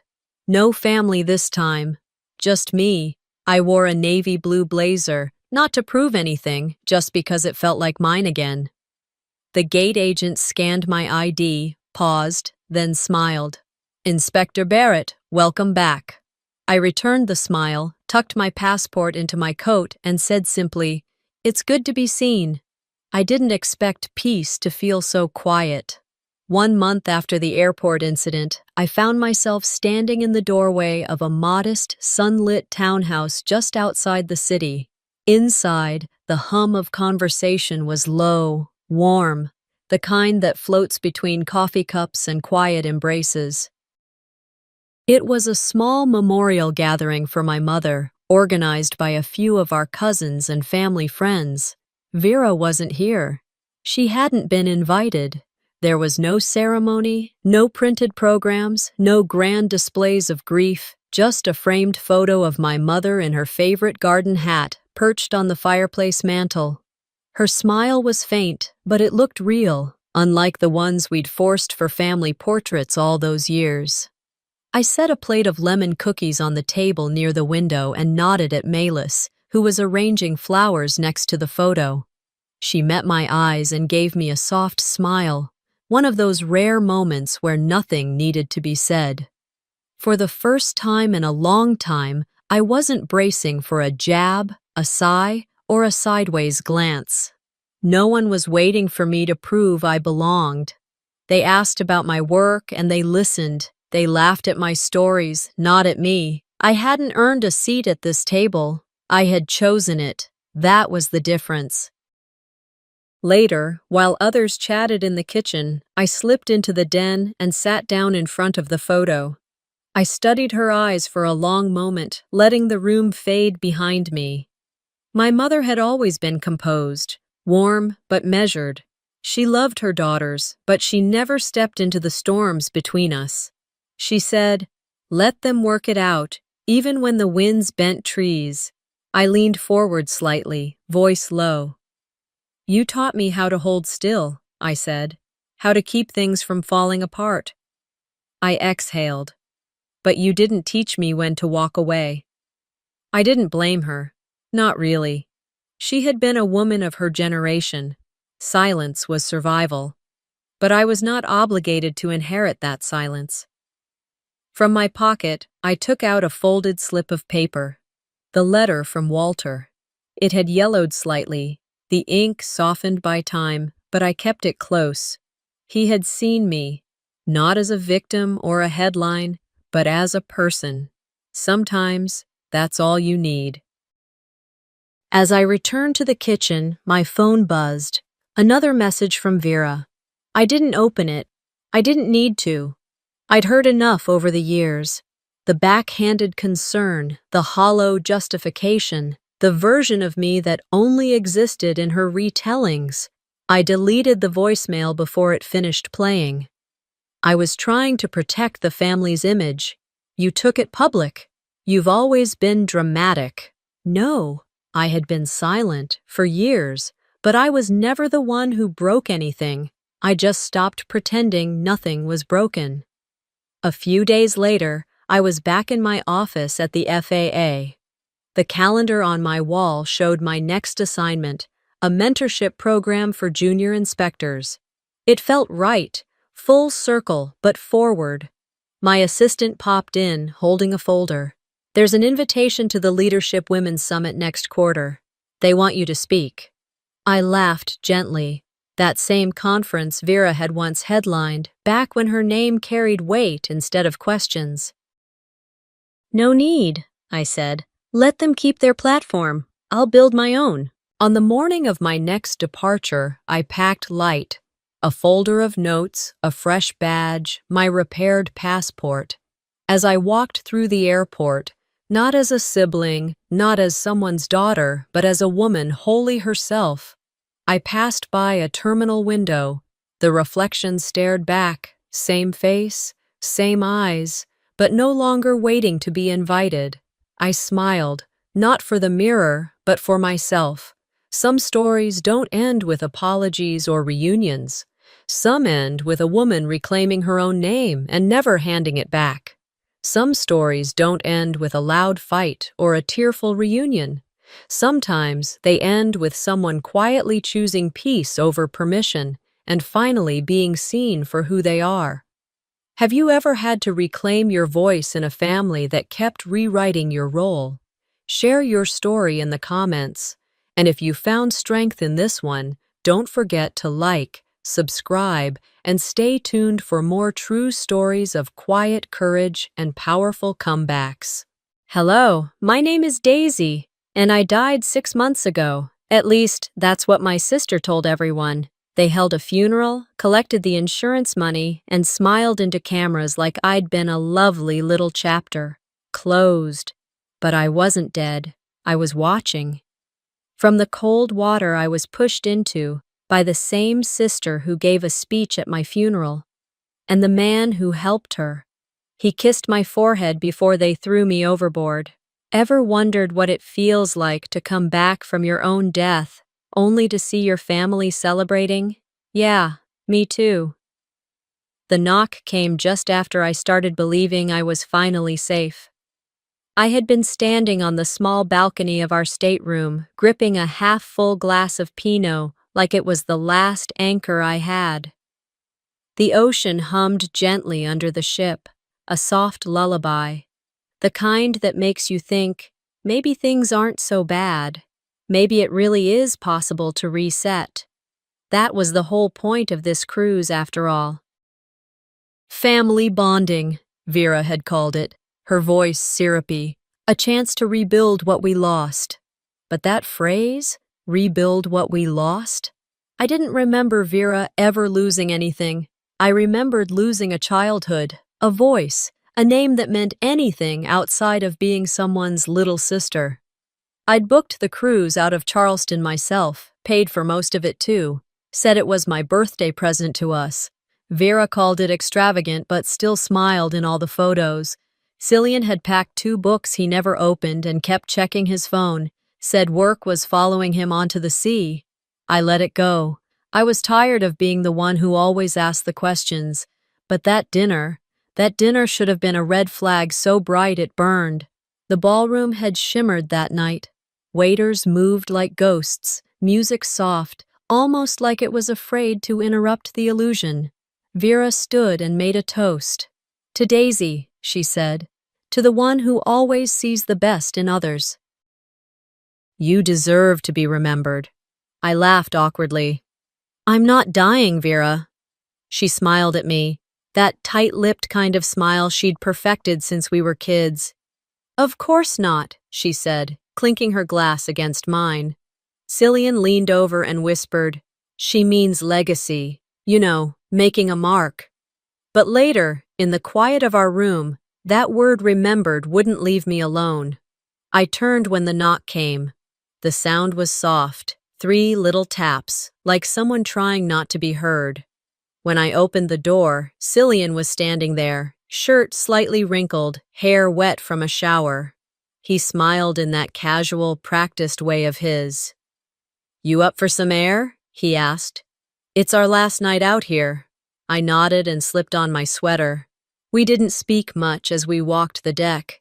The sky was clear, stars scattered like forgotten confetti. He leaned on the railing, watching the waves. I stood a few feet away. "You know," he said finally, "you've always been the soft one in your family." I looked over. "Is that a bad thing?" He shrugged. "Not bad, just unprepared." We watched the sea for a while longer. Then he turned and kissed my forehead, quick, mechanical. "I'm heading in," he said. "You staying out?" "I'll be in soon."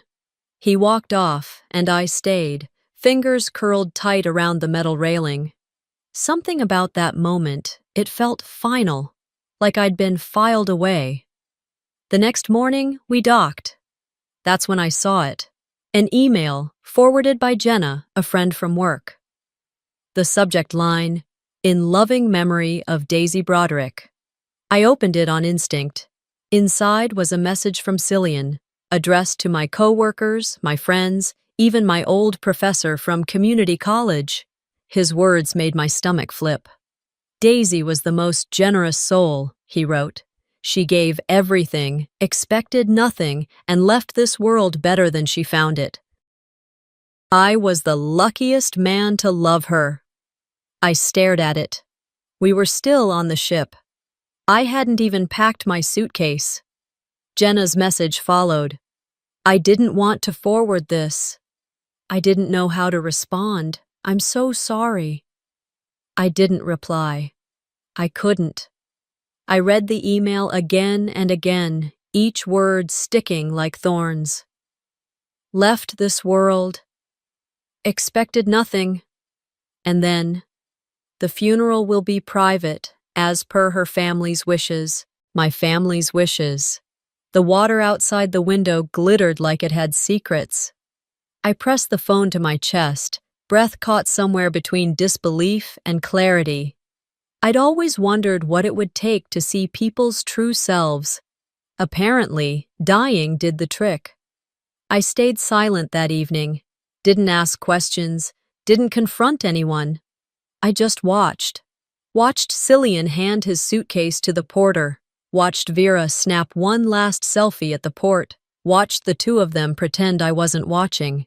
And later that night, I stood on the balcony again. Same sweater, same sea. This time, no glass in hand. Just a question burning in my head. If I disappeared, would anyone really look? It wasn't fear that crept in then. It was something colder, something clearer. I went to bed, pulled the covers over me, and stared at the ceiling for hours. I wasn't planning an escape. I didn't have to. They were already doing it for me. The knock came just after I started believing I was finally safe. I opened the door without thinking, expecting maybe a steward or a staff reminder about checkout. Instead, there stood Cillian, clean-shaven, polished, a little too smooth for that hour of the night. He smiled, but it didn't quite reach his eyes. "Couldn't sleep," he said, tilting his head toward the hallway. "Thought you might want to take one more walk before we dock." I glanced over his shoulder. The corridor behind him was empty, too quiet for a cruise still technically partying. "Sure," I said, grabbing a light cardigan. We walked side by side in silence, the ship humming beneath our feet. His hand brushed mine once, then quickly withdrew. He looked out toward the water like it held all the answers.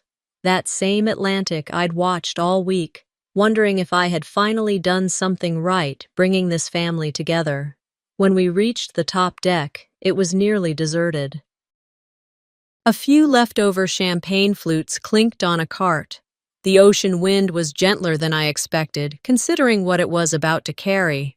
He leaned on the rail, posture easy, as if we were just another couple enjoying the stars. I stood back, watching the lines of tension around his mouth. "You've been quiet tonight," I said, keeping my tone light. He shrugged. "Just thinking." "About what?" He looked over, his smile returning. How endings always feel more honest than beginnings. Before I could ask what the hell that meant, another voice joined us. "Romantic out here, huh?" Vera. I hadn't even heard her approach. She was holding a glass of wine, barefoot, her shawl trailing off one shoulder like she'd stepped out of a magazine spread. I noticed her wedding ring was back on. For appearances? For guilt? She walked to my side, brushing my arm slightly. "I always loved this view," she said, staring straight ahead.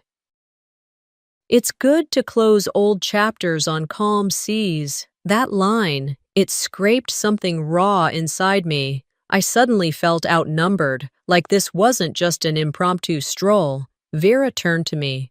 "We should take a photo," she said softly. "Just you, against the night." I hesitated. "What for?" "For memories," she smiled. "You'll want to remember this night." Cillian pulled out his phone. Vera stepped behind me to adjust my hair like she used to when we were kids. Too rough, too quick. I laughed nervously and leaned toward the rail. I didn't hear her step closer, but I felt the shift in air. Her hands hit my back, firm, final. There was no scream, just wind and silence and the sky snapping sideways. My body twisted, weightless for a breath.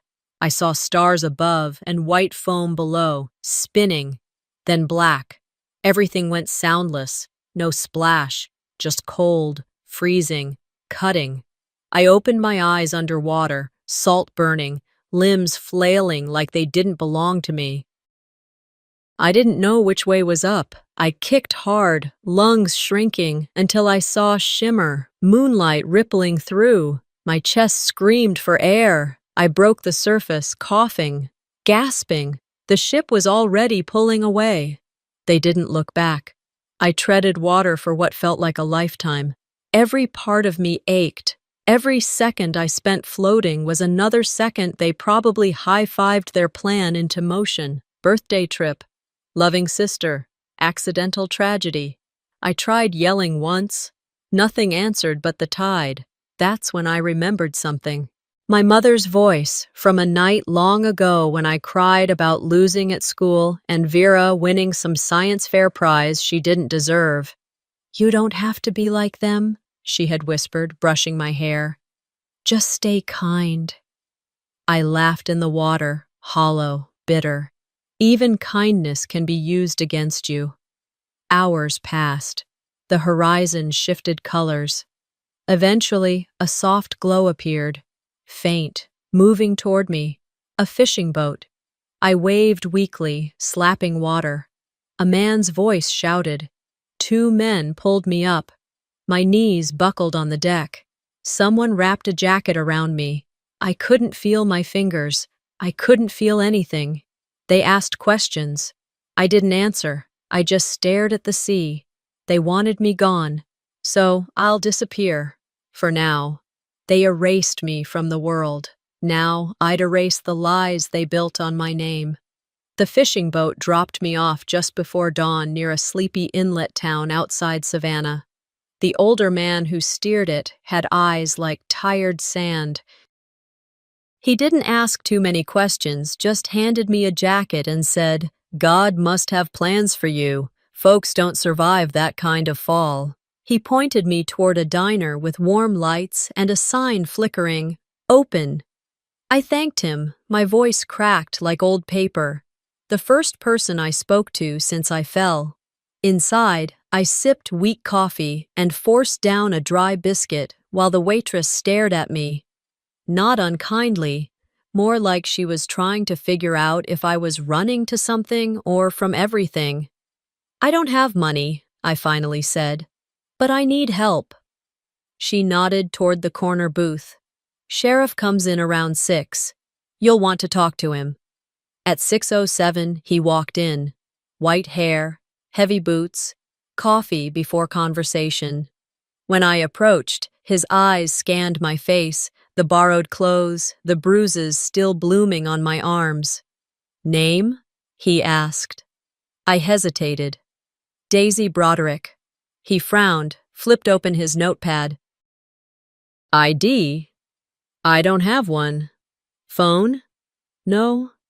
He sighed, motioned for me to sit across from him. "You in trouble?" "Yes," I said, "but not how you think." An hour later, I was at the station. I let them scan my prints, because what choice did I have? The deputy's face twisted when the screen pinged. He looked back at me like I was a riddle wrapped in grief. "This says, you're dead." I didn't flinch, just whispered, "That's what they wanted." He stepped out, came back with another officer. They asked if I'd like them to call next of kin. I laughed, not out of humor, but because the phrase was suddenly obscene. "No," I said. "Please don't call anyone." Their eyes softened a little, confused, but I could tell some part of them didn't want to be the ones to unpack this mess. They transferred me to the hospital for observation. Just to be safe, they said. I think they meant just to be clear of it. The nurse was kind until the insurance form kicked back with a red flag. "Looks like this ID was associated with a settled claim," she mumbled, adjusting her glasses. "What kind of claim?" She looked up. "Life insurance. You sure you gave the right name?" I met her gaze. "I didn't die. Someone else made sure it looked like I did." She blinked slowly, unsure if I was a con artist or something more complicated. She stepped out without another word. Lying in that hospital bed, I stared at the ceiling tiles and wondered if I still had the right to want anything. A name, a home, a fight. But even ghosts remember phone numbers. Nicole, my mother's friend, a woman who'd whispered at her funeral that I reminded her of someone who didn't give up. I borrowed the nurse's phone when she stepped out again. My hands were trembling so badly I had to tap the numbers twice. She answered on the third ring. "This is Nicole," came the same calm, steel-lined voice I remembered from 10 years ago. "It's Daisy," I said. Silence. Then, "Tell me where you are." Now. Later that week, I made my way back to Charleston. Nicole had arranged for a friend to drive me. No questions asked. She said she'd meet me soon, but that there was something I needed to do first, for myself. I knew what she meant. I went to my father's house. Same brick porch, same hedge he trimmed with military precision. It looked exactly like the childhood I remembered, minus the warmth. He opened the door slower than I expected. Older, more tired. At first, he just stared at me. Then he stepped back without saying a word, letting me in. The house smelled like lemon cleaner and old mail. I walked through the hallway, drawn toward the picture wall, where our family photos had always hung like some sacred timeline. There it was, the newest edition, a photo from a month ago. Vera in black, Cillian beside her, holding a framed image of me. It was the same headshot I'd once used for work, cropped in a soft oval, the kind people use for obituaries. Below that, a full family portrait, taken after the funeral. My father, Vera, Cillian, a few cousins, but not me. Even the angle of the picture made it obvious someone had been removed. I turned to him, the weight of that missing space pressing on my chest. "You took me out of the picture." He didn't meet my eyes. It was painful, seeing you there, knowing what happened. I almost asked, "What do you mean, what happened?" But I already knew. He believed them, believed Vera, believed Cillian, and now he couldn't look me in the eye without seeing whatever version of me they sold him. "I didn't know what to believe," he said. "Vera said." Vera lied. His lips tightened. He looked smaller than I remembered.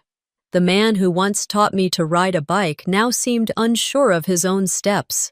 I didn't scream, didn't cry. I simply said, "You erased me because it was easier than asking hard questions." He opened his mouth, then closed it again. I walked out before he could say anything else. Some doors don't need slamming. They shut themselves with the weight of what was lost. Outside, I didn't look back. I had no home here, no name, no safety, but I had breath, and I had time. And now I had a reason. I didn't want to be remembered. I wanted to be feared, just enough. After I left my father's house, I stayed with Nicole. She lived in a modest home near Ashley River, quiet, shaded by oaks. Her guest room had peeling wallpaper and a nightstand with a working rotary phone. I hadn't seen one of those in decades, but something about the click of its dial felt grounding, real. She didn't ask many questions. She didn't need to. Nicole had known my mother longer than I'd been alive. She knew how deep silence could run in a family like mine. On the second morning, over toast and black coffee, she slid a manila envelope across the table. "Your records," she said.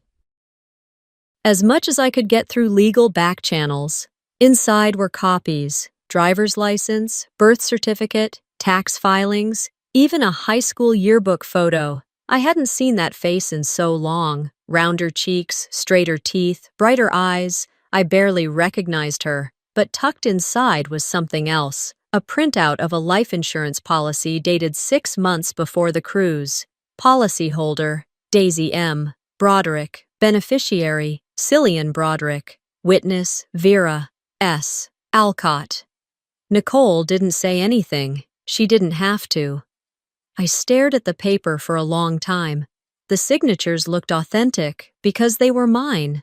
I remembered that day, actually. Vera had called it a wedding gift, a folder with financial planning documents. She said, "Let's get you two secured for life." Cillian had made a joke about how lucky he was to have someone who actually read the fine print. I laughed. Then I signed. What I didn't realize until now was I'd signed the contract for my own erasure. Nicole cleared her throat gently. "You want to dig deeper?" "I want everything," I said. "Emails, transactions, timelines. I want to know when they started this." It took her 2 days. By then, I'd already moved into a small Airbnb under an alias, paid in cash. I spent most of the time walking the edges of the city, watching the world that still believed I was dead. On the 3rd day, Nicole handed me a thumb drive. "Start here." Inside were archived emails, Cillian's company account, back when he worked for an estate planning firm. She'd traced a few threads between him and Vera. The earliest dated back to 5 weeks before our wedding. From Vera, "Let's make this official after the papers are through." From Cillian, "She'll sign anything if it comes from me." I didn't cry. I printed them instead, slipped them into a clean folder, labeled it with a single word, proof.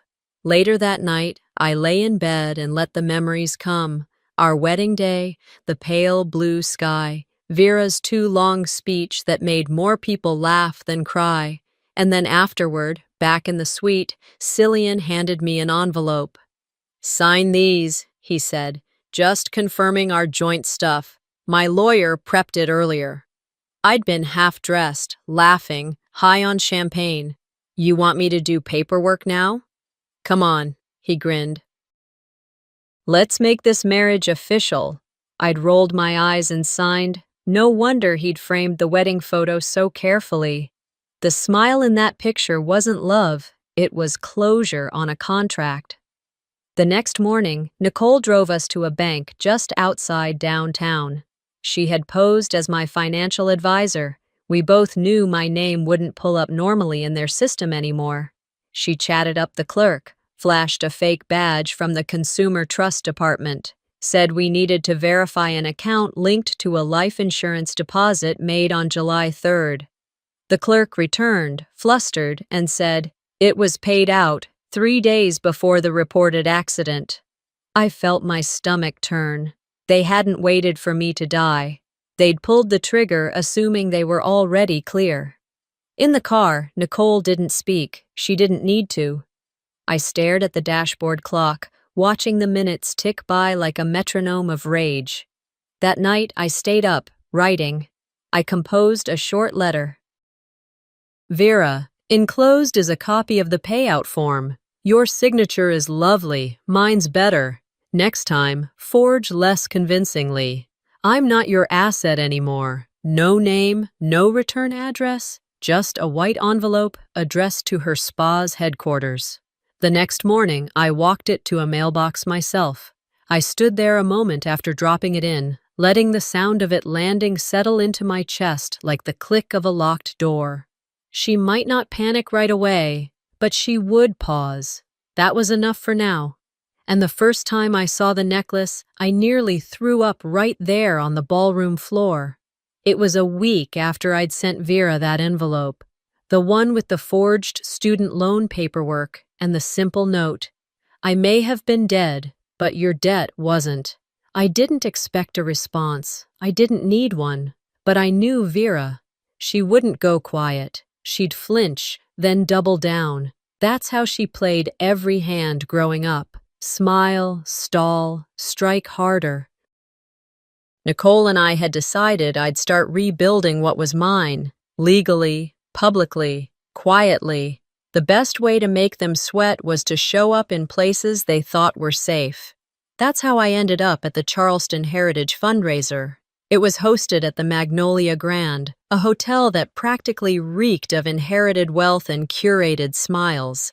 Vera was on the sponsor list, of course. Cillian, too, listed as an investment advisor. I arrived alone, simple black dress, hair swept up, no name tag, no introduction. I wasn't there to mingle, I was there to watch. I moved along the back wall, weaving between white linens and half-sipped wine glasses. That's when I saw them. Center of the room, Vera holding court like she owned the air people breathed. Cillian stood beside her, too polished, his hand resting lightly on the waist of a woman I didn't recognize. The woman was maybe 10 years younger than me, blonde in that effortless way Vera always preferred for her assistants. Or her understudies, but it wasn't her face that stopped me cold. It was the necklace. Gold, dainty, a small oval pendant with a pale blue gem in the middle. It used to be mine. Vera gave it to me when I was 17, a rare, oddly sentimental moment. She'd come into my room the night before I left for college and laid it on my desk. "This was Mom's. You're the last one who actually reminded her of herself." I'd worn it every day that year. The woman wearing it now had no clue what it meant. But Vera did, and so did Cillian. That necklace wasn't an accessory. It was a warning. I felt my throat tighten. My fingers dug into the small clutch bag I was carrying. I moved closer, casually enough not to draw attention. My heels didn't echo. I was good at being quiet now. They turned as I approached. Cillian's eyes landed on me, and I saw it. The flicker, recognition trying to fight disbelief. He recovered fast, offering a smile. "Evening," he said, a little too smooth. "Enjoying the event?" I looked past him to the woman. "That necklace," I said softly. "It's lovely." She touched it with her fingers, smiling. "It was a gift." "From her?" I nodded toward Vera. The woman nodded. "She said it had meaning." I smiled politely. "It does. Just not for her." Vera's face didn't move, but her eyes, those gave her away, wide, frozen, calculating. I leaned closer. "If you want to keep smiling in public," I murmured, "I suggest you stop cashing things that don't belong to you." And then I walked away. I didn't wait to see their reactions. I didn't need to. I'd planted the seed, and that was enough. The air behind me felt different, tense, brittle, like a storm had just whispered through a quiet town. Outside, I exhaled. My heart pounded against my ribs, but it wasn't fear. It was power. By the end of that week, I had a new mailing address. A tiny apartment on the edge of Columbia. Nothing fancy, just clean, quiet, mine. Nicole helped me file the name change paperwork through the state. Not too dramatic, just reclaiming my maiden name, my real name, Daisy Ann Mercer. I opened a bank account, registered for a state ID, filed a restraining order under seal. Step by step, I built a new life on top of the old one they tried to bury. And at night, I made notes, diagrams, printed every document Nicole dug up. They thought they taught me how to disappear. What they really taught me was how to move through walls without anyone noticing. And I knew the moment that recording started playing, someone else would burn before I did. But before that night, before the dinner, before the reveal, I had to watch them pretend. It was another fundraiser, Vera's favorite type of stage. This one for a historic preservation society she never actually volunteered for. But her name was printed on every flyer next to Cillian's as distinguished community leaders. It was all part of their theater. I arrived 30 minutes before the speeches were set to begin. The ballroom glowed with chandelier light, the kind that made everyone look just a little more polished than they were. I moved slowly along the back edge, close to the curtains, blending into the white-gloved servers and murmuring caterers. They didn't see me come in. That was the point. Cillian was wearing the same black tux he'd worn at our wedding.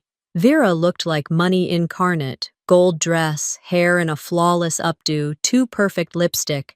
It took everything in me not to laugh at how obvious it was. They were performing again. Only this time, I was the audience they didn't know they had. The woman on Cillian's arm that evening wasn't the blonde from last time. She was brunette, maybe early 30s, with the kind of posture that said she knew how to play this game, but she didn't matter. What mattered was what hung around her neck. That necklace, the blue pendant, the inscription, "No one understands you like your sister." When Vera had handed it to me years ago, she'd said it was a sign we'd turned a page, that all the fights and rivalry were behind us. I believed her. Fool that I was. Now, here it was again, draped across someone else's collarbone, on someone who probably didn't know the stone was fake, and the sentiment worse. I moved in, slow and steady, as if drawn by the music alone. They noticed me this time. Cillian turned, and I saw it again.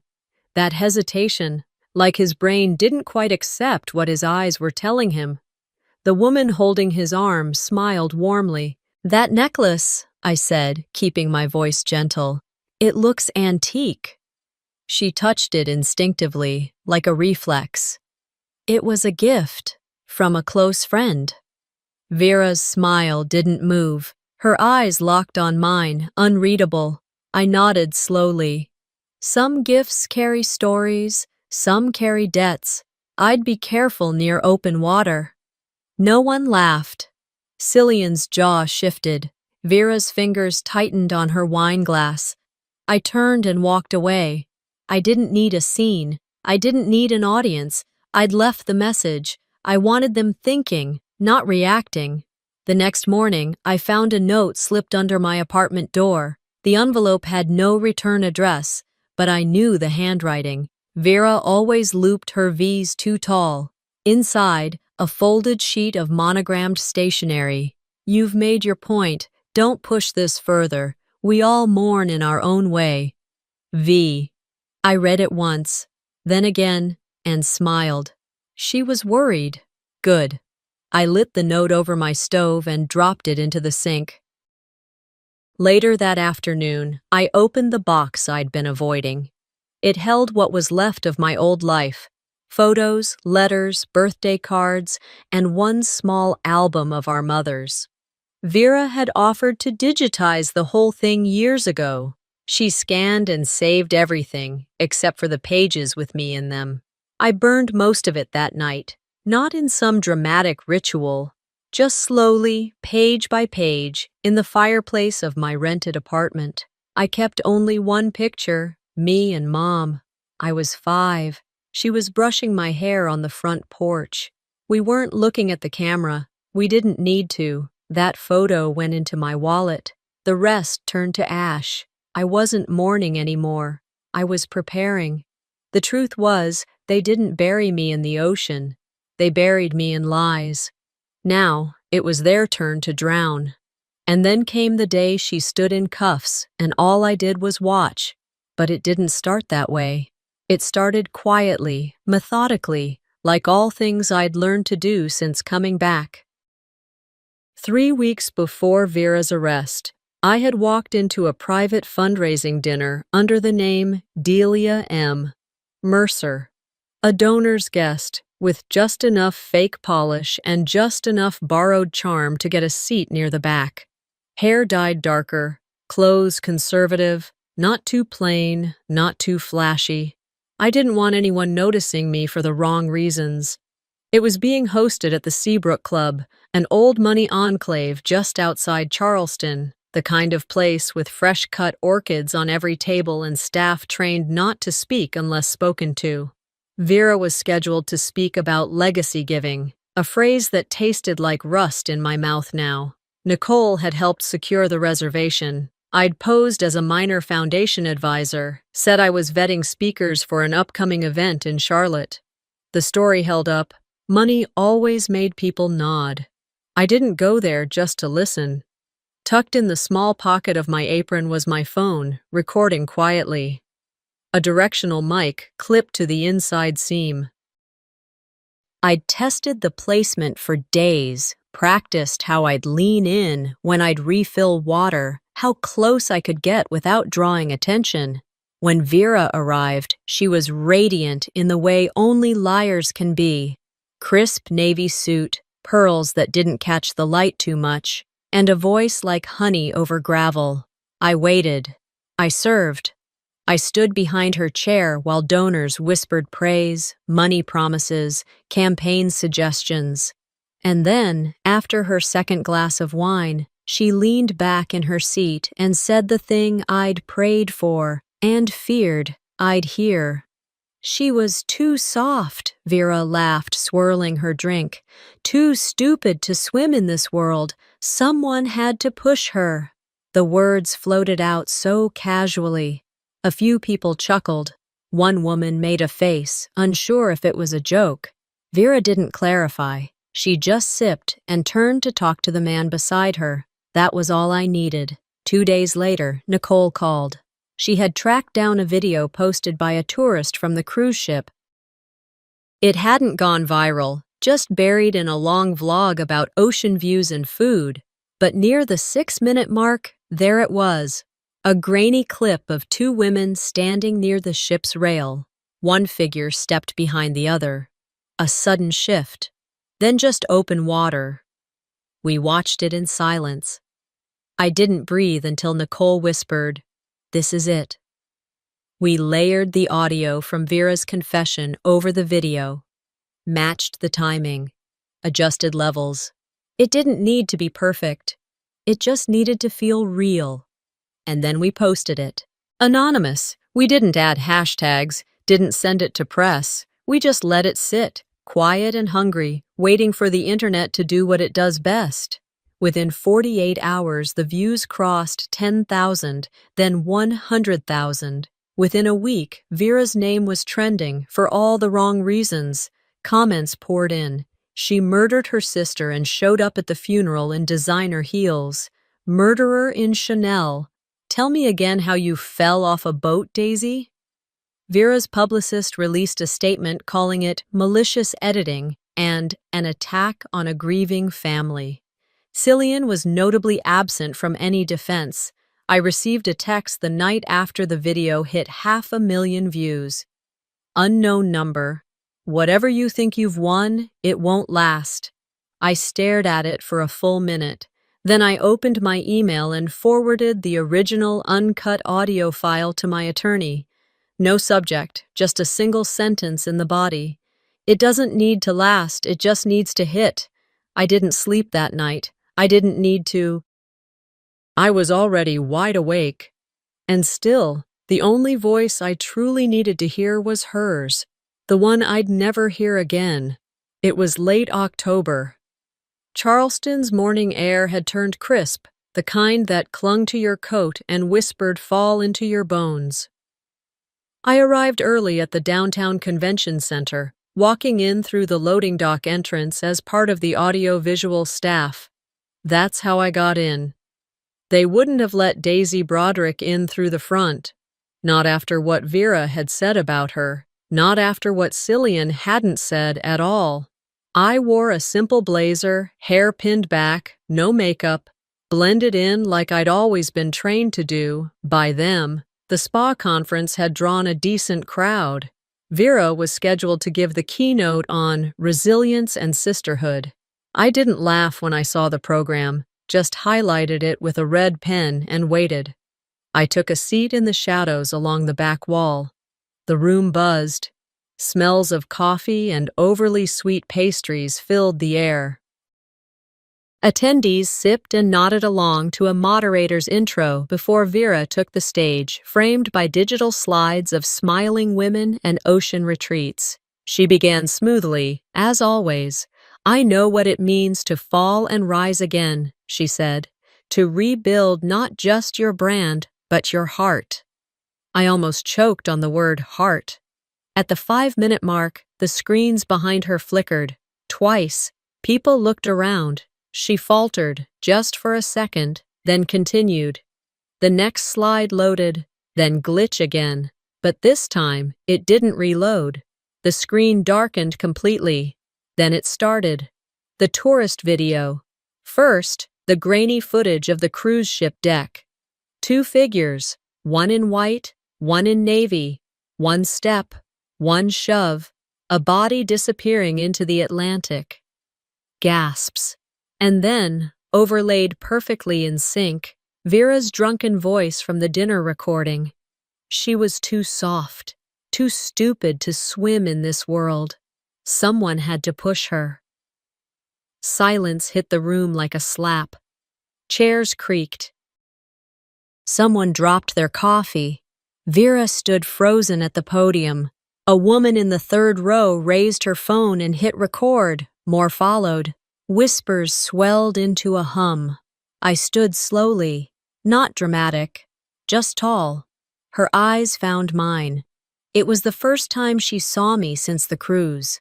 Her jaw clenched, and I saw something flicker behind her expression. Panic or recognition, maybe both. And then, sirens outside.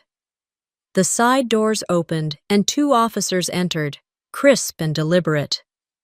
"Vera Seraphine Alcott," one said, loud and clear. "You are under arrest for fraud, falsifying federal documents, and suspicion of attempted murder." She didn't resist, didn't flinch. She turned slowly and placed her wrists behind her, allowing the cuffs like they were a bracelet she'd been expecting to wear. As they led her past the crowd, past the reporters and shocked attendees, she paused only once, right in front of me. "You're not the only one who knows how to survive," she said, almost like a benediction. I didn't reply. I didn't need to. I waited until the room cleared out, some left in anger, others in disbelief, a few in tears. When the lights dimmed and all that remained were the hum of the projector fans and one news crew packing up cables, I walked to the podium. I stood where she had stood, gripped the edge of the lectern, looked out at empty chairs that moments ago had held people who applauded her. Then I leaned into the mic and said, "Not all survivors need applause. Some just need a name back." No one clapped. And that was fine. It wasn't for them. Nicole helped file everything. The insurance payout was frozen. The civil suit moved forward. My name was legally reinstated within 3 weeks. A formal statement was issued from the insurer, acknowledging their error and clearing me of any association with the false claim. Press reached out. News crews, talk show producers, everyone wanted the exclusive. I declined. I let the footage speak, let Vera's words bury her like they tried to bury me. And Cillian? He disappeared before the police ever knocked. No forwarding address, no activity on his accounts. Just gone, like a shadow slipping off a wall when the lights come on. Maybe that was his gift, vanishing before consequences caught up. A month later, I visited the county jail. I didn't go to gloat. I didn't even stay long. She looked different. Jumpsuit, no makeup, hair flat. But her smirk hadn't changed. "You're stronger now," she said through the glass. "You're welcome." I stood there a moment longer, then hung up the receiver and walked away. Not because I forgave her, but because I no longer needed to understand her. She took my life. I turned it into a legacy. The day after I walked out of the jailhouse without looking back, I found myself standing in my mother's old bedroom, sunlight slipping through the curtains just like it used to when I was a child. The house had been untouched for years. Nicole had the keys, kept it clean, but no one lived there since Mom passed. I was searching for nothing in particular when I saw it. The jewelry box. It was tucked inside the bottom dresser drawer, exactly where I'd remembered hiding my allowance money as a kid. Wooden, slightly chipped, the clasp still stiff. Inside, next to a faded locket and a few of Mom's rings, was a cassette tape. On the label, in her handwriting, "For Daisy." I stared at it for a while. The tape felt warm in my hand, though I knew that wasn't possible. I didn't even have a player, not until Nicole drove back that afternoon and rummaged through her attic until she found an old portable recorder. We sat at the kitchen table. The house was quiet. No traffic, no television, no hum of anything modern. Just the two of us, and Mom's voice when I hit play. "Hi, baby," it began. Soft. Certain. "If you're hearing this, something's changed. Maybe I'm gone. Maybe you're lost. Or maybe you're just standing at a crossroads and don't know which way to go." I felt my eyes sting. Don't let this world decide who you are, sweetheart. Don't let someone else write your story or steal your name. You're not the one who disappears. You're the one who remembers. Leave something behind that says, "I was here." I closed my eyes and let the silence fill the room once the tape clicked off. Later that week, Nicole traced a trust account opened 2 decades ago under my birth name.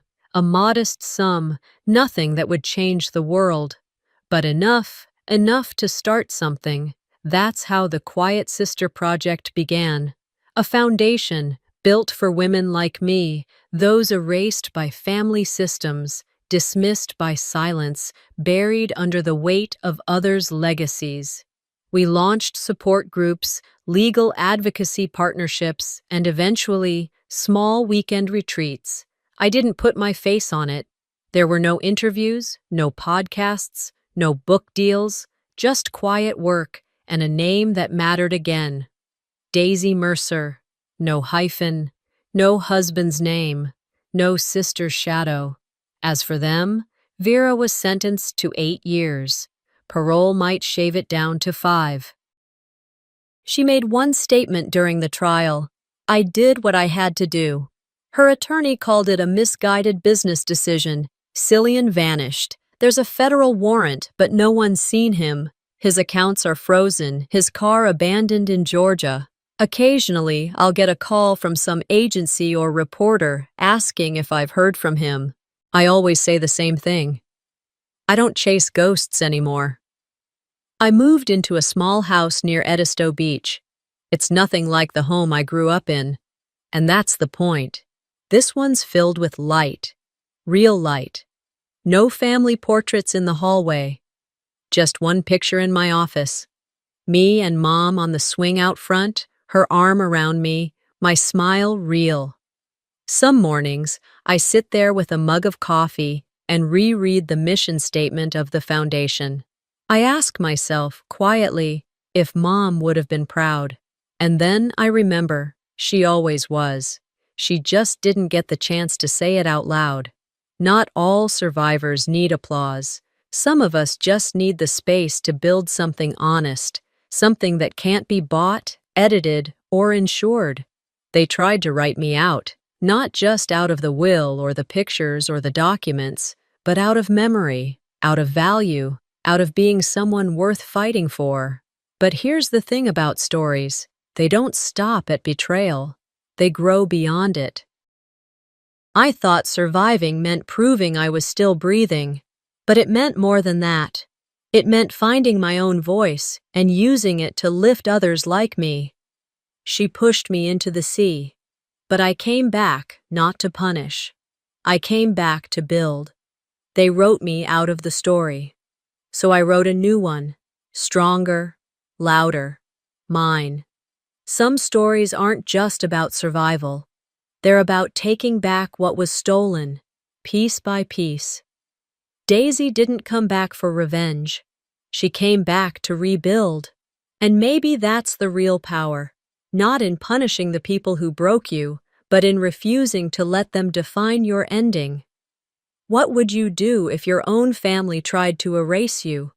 If this story moved you, don't forget to like, share, and subscribe. More true life-inspired stories are coming, stories about strength, betrayal, and the quiet fight to be seen.